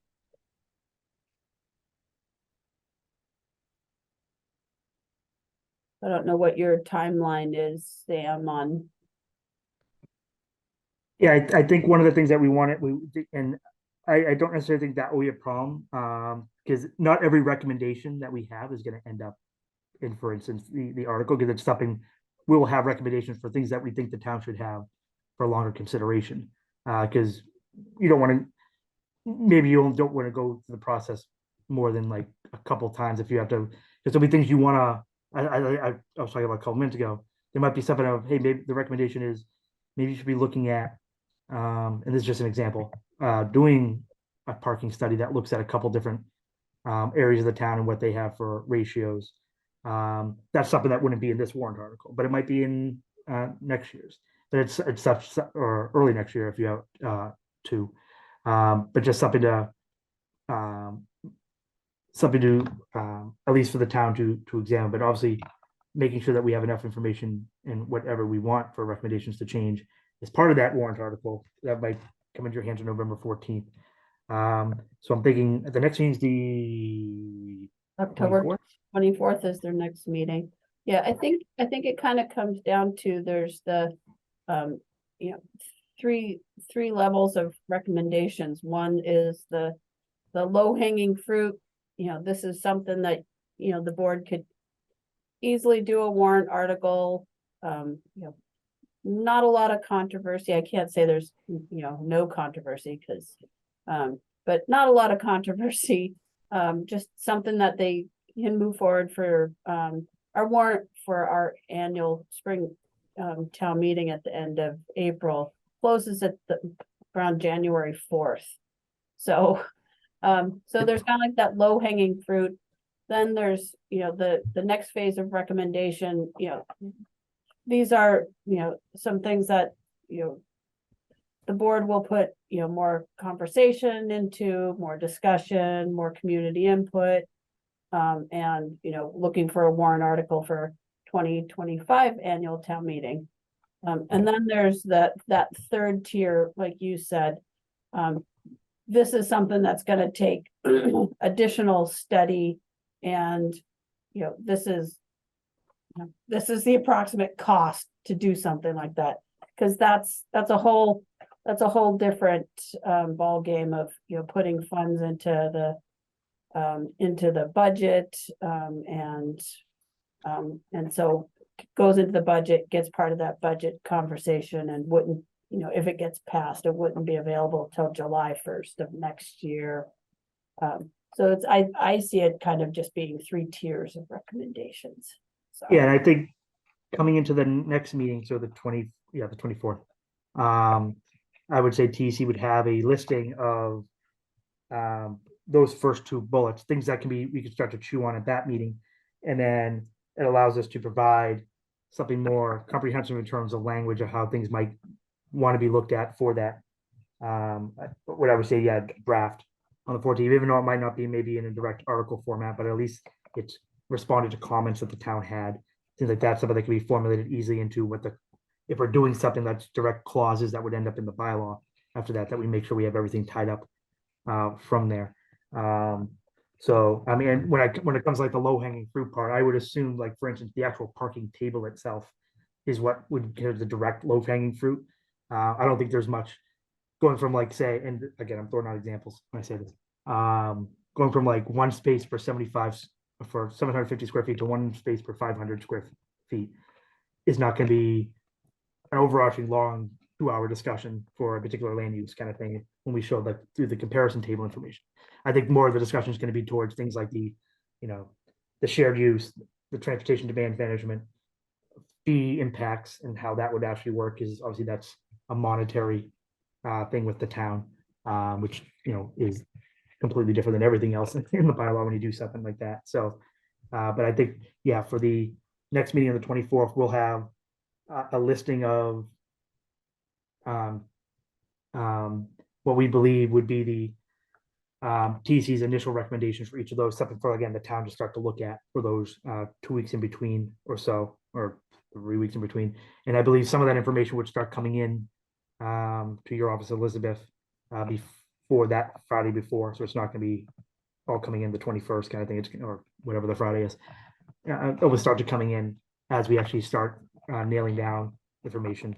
I'm not gonna say tomorrow, but like, let's say maybe the first things comes in later this week, maybe some things are coming in next week. Things that can be distributed to the board as, hey, start taking a look at it. If you have any initial thoughts, start bringing it back, and we start tailoring down what we believe would be the best recommendation possible for the town. And then the long term kind of gets moved towards that outer stretch of things we know that wouldn't end up in the article, even if they're chosen to be done or not by the town. They wouldn't end up in that article. So we want to make sure we get the things that we know we want in there completed upfront. So. Okay, yes, I think if we come up with, a punch list of priority items that we can work on, that would be excellent.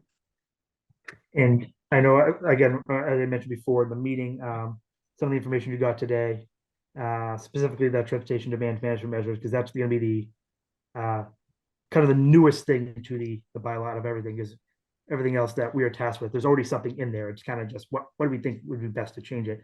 The TDM stuff is a new thing to this bylaw. So definitely. that's just, again, that's not the end all be all. If others have thoughts and items that they would want to recommend, things that, hey, maybe we should start looking at this, maybe we should look at that. What does this mean? How does this really affect it? And then TC obviously will be looking up other different communities and what they've been doing in terms of that sense. MAPC has come up of a couple different documents that looks at TDM measures throughout the Boston area and what some towns, and it goes like, it tells you exactly, hey, this town did this. It tells you the town, it tells you the bylaw number, stuff like that. So we've been looking through that document too, about how some of the other towns have approached these things as well.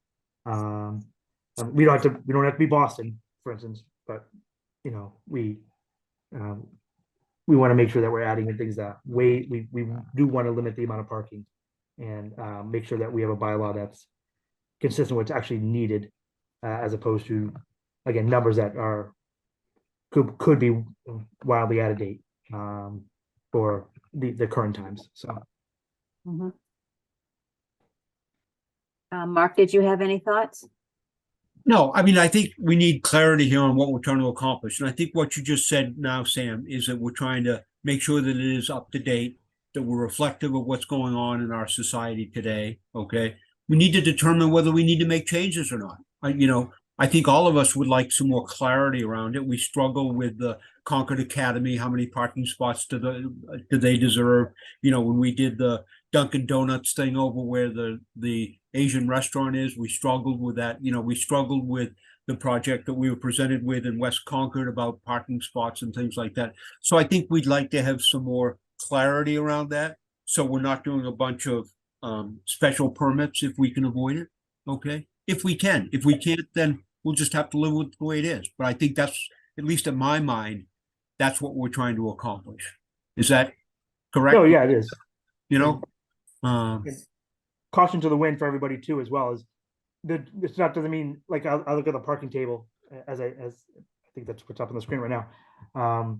Doesn't necessarily mean there'll be a recommendation for each item either. It might just be leave it alone, and that it might not even be that there's a comparison with another town or a comparative IT. It might be there's not enough data to really provide a recommendation, and therefore don't touch it for now. And it's just at some point down the road there'll be more information that comes alive, because the best one I have for here is, like, when you look at like a skating rink. That's just the one I'm looking at the screen right now in my head. There's not too many you're looking at around the area that you can generally compare to, or where they're in locations where you expect the traffic to be more insane and more parking, because so when it comes to Concord, you're thinking, if we put one in here, I mean, what could the recommendation be? So there just might not, and that's just one I'm picking out randomly, but there just might be ones that we say there's not enough information to change it yet. And therefore we don't have a recommendation. And that might be exactly how we say it. It's like, it's not that we don't think doesn't mean we think it's right, doesn't mean we think it's wrong. It just means we don't have enough information to really go forward with something in a zoning bylaw that puts us in a position later that could hurt the town in some other sense. At some point, these numbers did come from somewhere. We do acknowledge that it might be out of date, but in the absence of new data, the old data is still sufficient. And things have changed. I mean, I think we're more sensitive to, impervious, substances now than we were a decade ago. I mean, I think that's an important thing to us. Okay. So I think we need to look at it. I guess that's my point. Okay. That's it. Thank you. Great. Thanks very much. Okay, I think next, Elizabeth, you wanted to discuss subdivision rules and regulations. Yes. Briefly. Yeah. Thank you, Sam. Thanks, Sam. Thank you. Don't talk too much, Elizabeth. I know it's. Yeah, I'm gonna make this real quick. I'm going to be beginning to pull together the RFP to update the subdivision rules and regs. And the planning board will get a copy of the draft and go through it. They're your rules and regs, and I'm hoping to get this out by the end of the year. And given the cost for this, it has to go out for a formal request for proposals and procurement requirements. But right now, my initial conversation thing, hang on.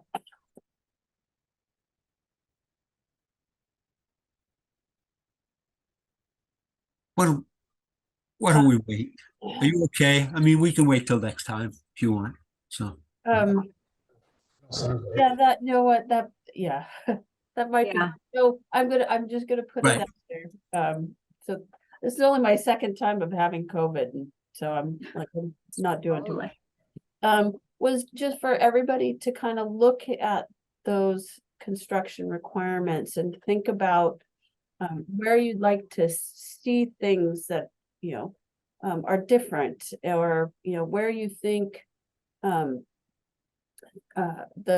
consultant needs to kind of be more creative about some sections, or right now the board's having a conversation on the definitive subdivision about sidewalks. Well, right now it says a sidewalk on both sides of the road. Well, you know, that's ridiculous for a subdivision of 4 homes, but Okay, so Elizabeth, I'm gonna cut you off. I'm Yeah. gonna say when at our will it be at the meeting of the 24th? Would you like comments to come into you? Sort of where just give us a quick, when should we be looking at, and how would you like us to act in terms of being responsive at this point? Just yeah, I think a individual, minute. yeah, individual emails from everybody, you know, just your thoughts, you know, what, you know, where do you think things should be looked at? You know, what are, you know, are, as you think about the projects that happen, you know, where are some places you think the consultant should focus on? And Okay, so you would like our thoughts on the subdivision rules and regulations in preparation for your putting together the RFP. yes, not on Okay. the process side. A lot of the process side is, you know, is the subdivision control law, but more of the construction standards. And you know, right now we know there's nothing in there about, you know, low impact design. So just your initial, everybody's initial thoughts would be great. Okay. Then we will move on to the MBTA community zoning update discussion. Can you share my couple of slides, or I don't know if I attempt to do that, if it will work, but I can talk through them. I just have a couple of slides. I'm not going to take any public comment on the subdivision rules. I think we're good on that. If anyone has comments, they can just send them to Elizabeth as well.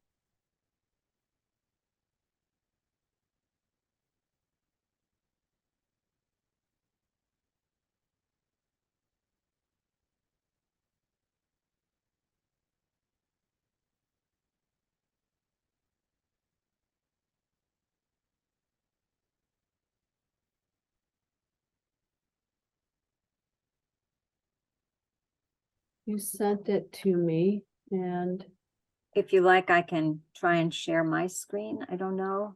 I did send it to you.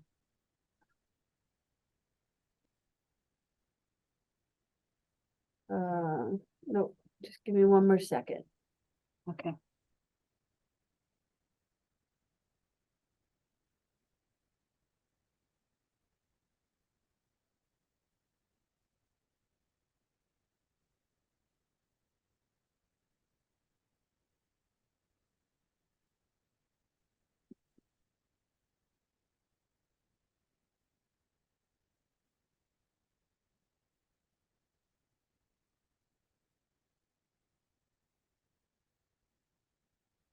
Oh, I don't know why I'm not finding it. Sorry, Linda.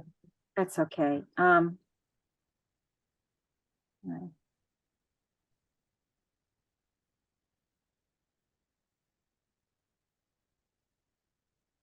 There you go.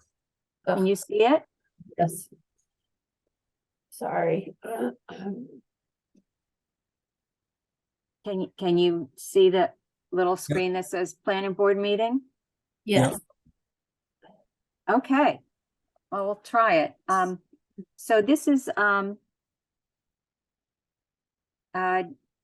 just a quick review, and then I'm going to present one slide. The quick review is our requirements for Concord zoning. is that we must have at least one zoning district in which multifamily housing is permitted by right. The zoning deadline is December 31st, 2024. We must have a minimum land area of 50 acres with, to be zoned within those district or districts. It must provide zoning for a minimum multifamily unit capacity of 1,094 units, which is 15% of our 2020 housing stock. That the percent of the district located around the commuter rail lines or commuter rail stations needs to be 50%. That we must have a minimum gross density of 15 units per acre across the districts, cumulative. There can be no age restrictions, that housing must be suitable for families, and we must have parity with other uses. That is, we can't have more stringent requirements for the multifamily housing districts than we have for underlying housing zoning standards. So we received some input that when we showed the three initial scenarios that we got from the mapping exercise, scenarios for districts or district. The scenario one was basically the commuter rail station areas within half a mile of them. Scenario two included some mixed use development, and scenario three included more emphasis on areas around Concord as well. We got some feedback that all of those options provided an excessive amount of area and units. And in fact, it did. And that was because what we did was take the input from the pinning exercises and say, look at all the areas that people feel is suitable for multifamily housing. Ultimately, the goal was to then condense those three scenarios, get feedback on them, and present tonight what we hoped would be sort of our first draft. Unfortunately, we don't have that available. The GIS work in terms of the transfer from the consultant to our internal team didn't give us quite enough time to present that tonight. So I just wanted to present some one thought to go away with this evening, and then see if people have any additional things they'd like to discuss. And the thing I'm presenting is really the trade-off between area and density. And we can't meet all of the goals of 50 acres, density of 15 units per acre, and within the units. And you'll see it's just mathematically not going to work. We either have to have more area to get the 15 dwelling units per acre density, or we have to have more density to keep the area. And then here's just for those who would prefer a chart versus a table. This is really probably where we'd like to be. That is, this is the minimum of 50 acres. And we're going to end up getting density of about 22 dwelling units per acre. If we want to meet our minimum threshold of 15 units, we're going to have 70 units, or sorry, 70 acres in terms of the area we need to cover. So it's just something to be mindful of. Obviously, there could be reasons why we'd want to have more density, or reasons we might want to have more acreage covered. And there could be reasons that we want to go in excess of 1,094 dwelling units as our target. But just to know there is a trade-off and we won't be able to meet all of the capacities. And then just to remember that the density examples that we have in town already are in excess of 15 units per acre. And, you know, the town seems to be able to live with a lot of those examples. So that was sort of to present that one idea and to say that, no, we're not looking to have a great amount of acreage, but we have to have sufficient acreage to meet what we feel is the appropriate density. And now that I shared, I have to figure out how to stop sharing. So I didn't know there was that part. I'm gonna, if I close it, No, what you happened? need the Zoom option called Stop Share. There. Oh, someone did that. Thank you very much. All right. So with that, I can answer questions on that if anyone has them, or certainly open up to any other discussion topics people might have about MBTA communities at this point. And hopefully we'll get that first draft out as in terms of the new thinking after our last meeting as soon as we can. I don't know if that will be this week, but definitely by our next meeting, I would hope. Well, there is one thing I've been thinking about, which is that the mapping exercise provided pins in particular locations where various people were comfortable with multifamily housing in an overlay. But in addition to that, the surveys asked some open-ended questions where people could type in text about what they did or did not want in various ways. And we have gotten at least some comments saying that we should provide no more than the minimum required unit capacity. And we've gotten other comments that we should provide somewhat more or much more than the required minimum capacity. And I, for one, do not have a sense of how sentiment is running. I'm also very aware that it's up to us to craft an article that can satisfy state law and pass at town meeting. So we can't know until people vote what they will vote for.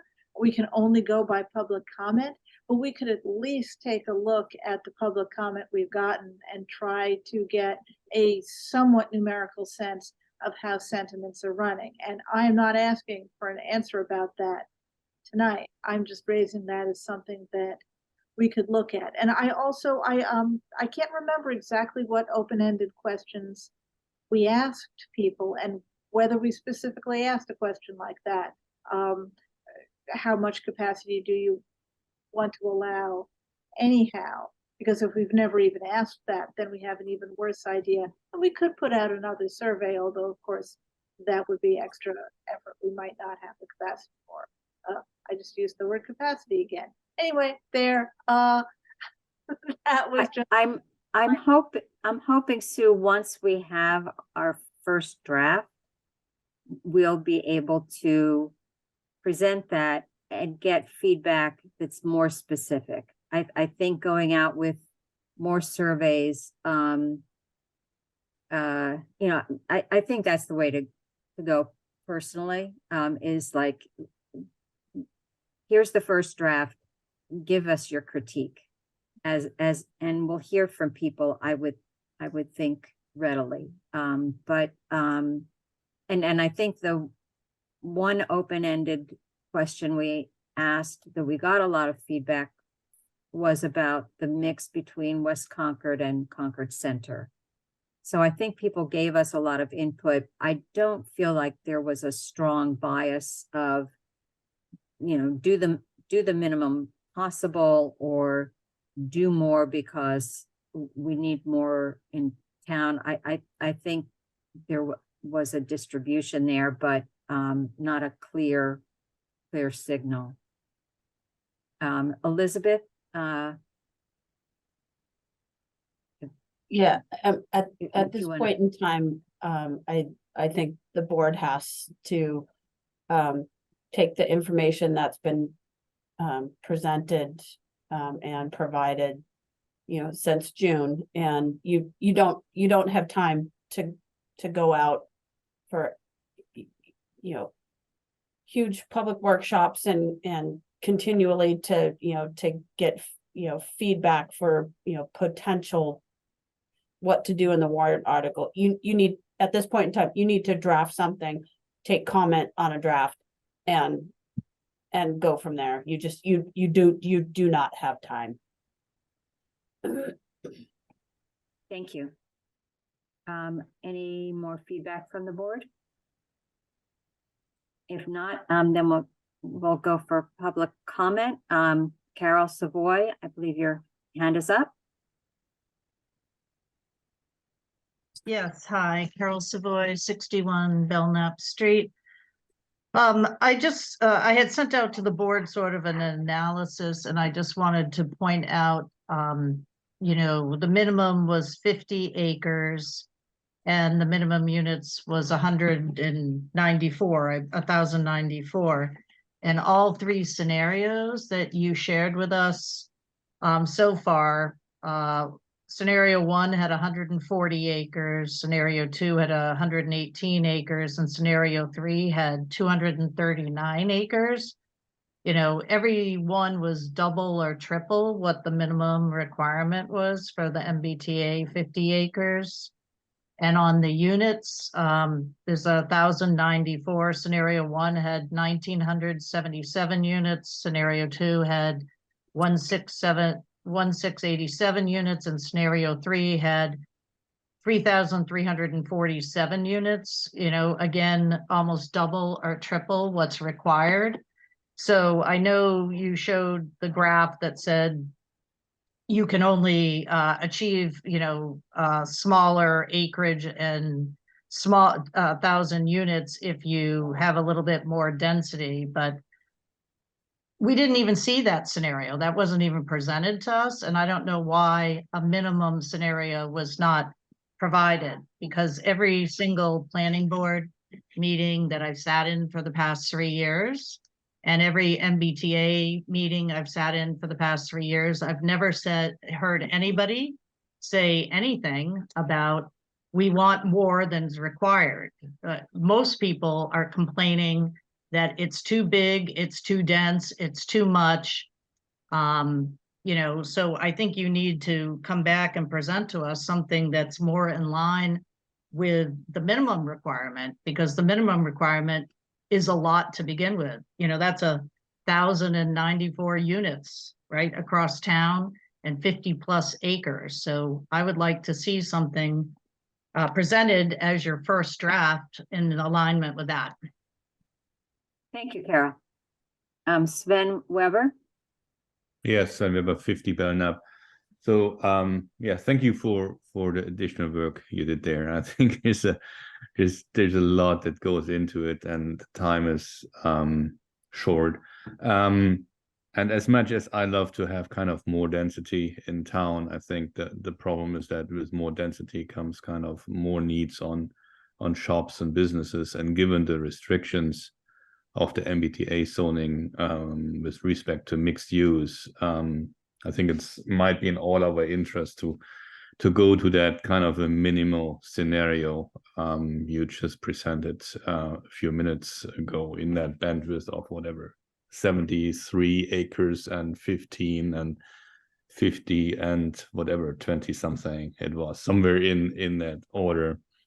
And then most likely in the coming years, the planning board might have to think about how to complement these more dense areas with mixed use areas around it, to allow kind of these people who hopefully they will live there at a certain point, to be able to have shops nearby, or coffee shops or whatever.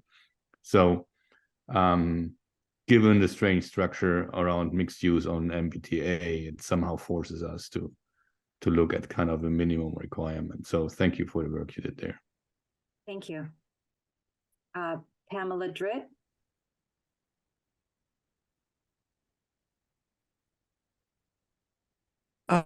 Video. I can't turn my video on. So 13 Concord Green.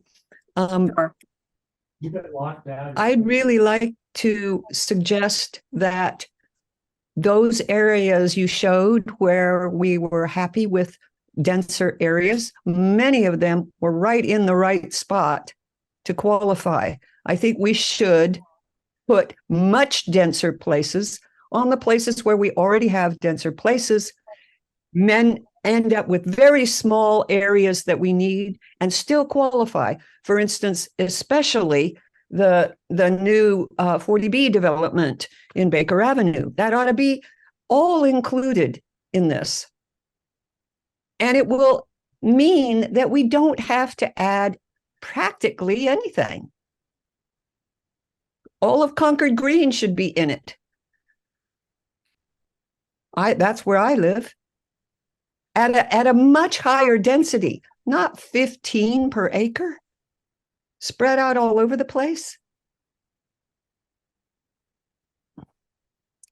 We aren't going to be, clearly those areas are higher building already, and it's great, it looks fine.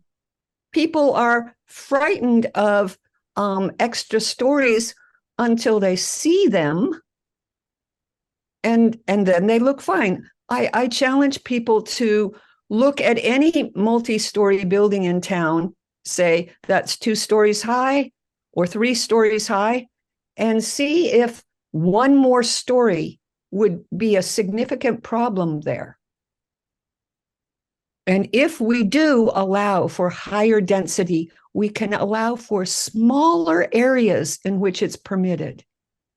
And that will allow us to have more areas reserved for multi-use and more ability to have parks and things like that. Why don't we, I suggest that one of the proposals would be a very small acreage with very high density, put in those places in Concord already near the train stations that already have them.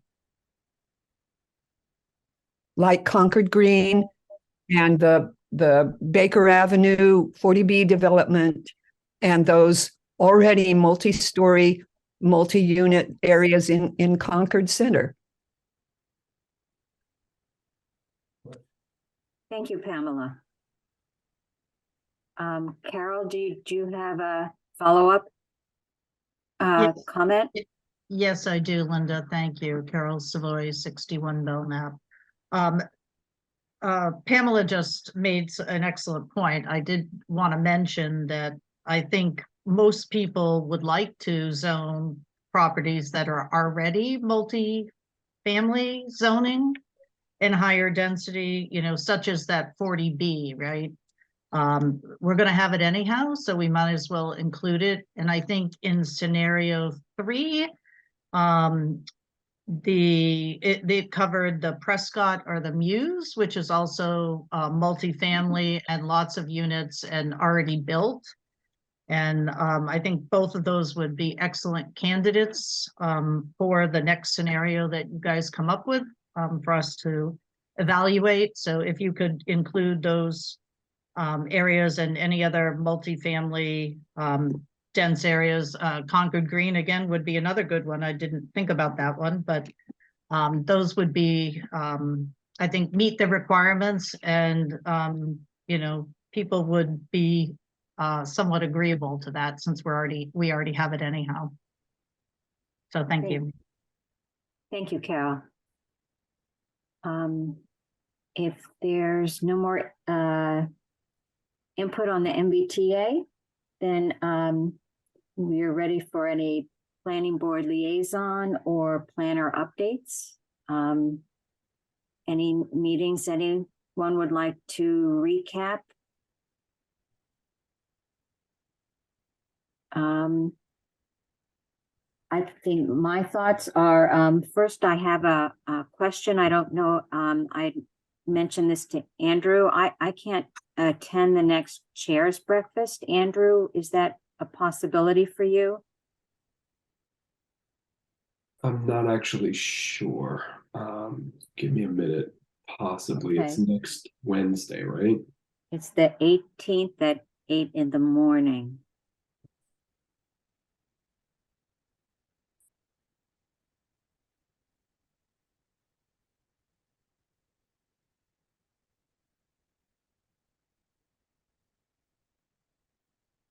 Just pulling up my calendar, sorry.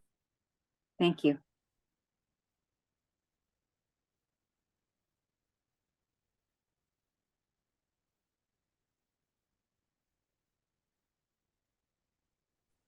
Yeah, I can do that. Oh, thank you very much. Okay. And then the other meeting coming up is actually the 26th, just to make sure people will have that on their agenda for the Harvey Wheeler Center. That is when the ZBA hearing will be for the Novo Riverside. If planning board members are attending, I guess if it's possible, we'll have a quorum. Please let Heather or Elizabeth know, and we'll make sure that we post that we'll have a meeting for that. I'm planning to attend. So this is a Board of Appeals meeting, just because there's a quorum of members for the planning board there. I mean, the planning board is not going to be participating as a board or deliberating or commenting. So I do not believe that you have to post a meeting. I will check with the town clerk, but I'm fairly. What we did with the housing roundtable was a little confusing, so I don't want to. I will whatever. double check, but I did want the board to know that working with the Board of Appeals, they have through the Mass Housing Partnership has got a grant so that they can have their own 40B consultant to help them navigate through this process. And we're trying to finalize a 40B training for the Board of Appeals. It will be, they will be in person, but it will be done by Zoom with the consultant. It is a public meeting, and it's open to the public, but it is a training session for the board, so there will not be any public comment taken. But people can at least learn what the board can and can't do, and the process for the board if anybody's interested. So once that's finalized, I will be sending that out to everybody, letting them know that they can at least log on. The meeting on October 26th is a hybrid, in person and by Zoom. So that will be going out quickly. I did want to give one other meeting update. Next week on October 17th will be a open house kickoff for the town's comprehensive transportation and mobility study. The consultant will be at the Harvey Wheeler Community Center between 6:30 and 8:30. It's just a drop in, and they'll have different boards and topics and conversations, and people can just come in and ask questions and review stuff. So I'd really encourage everybody to at least just pop in and take a look and have a conversation with them. And then the other meeting I'm aware of is October 19th is the listening session for the wireless facilities discussion. Elizabeth, come on. Yeah. Quit. You can send us an email if you desperately need to Come on, convey this let's go. information. This is Also an It does idea. not need to happen This is tonight. too painful. All right. Okay? All right, I'll send you I've got to write myself a note. I won't remember. If that, I think it's time to call this meeting to an end. I appreciate everyone being here this evening, and we'll be following up, obviously, a lot over the next week or two. Good Thank you, evening. Linda. Bye-bye. Be well, Elizabeth. Get better. Yeah, feel better, Elizabeth.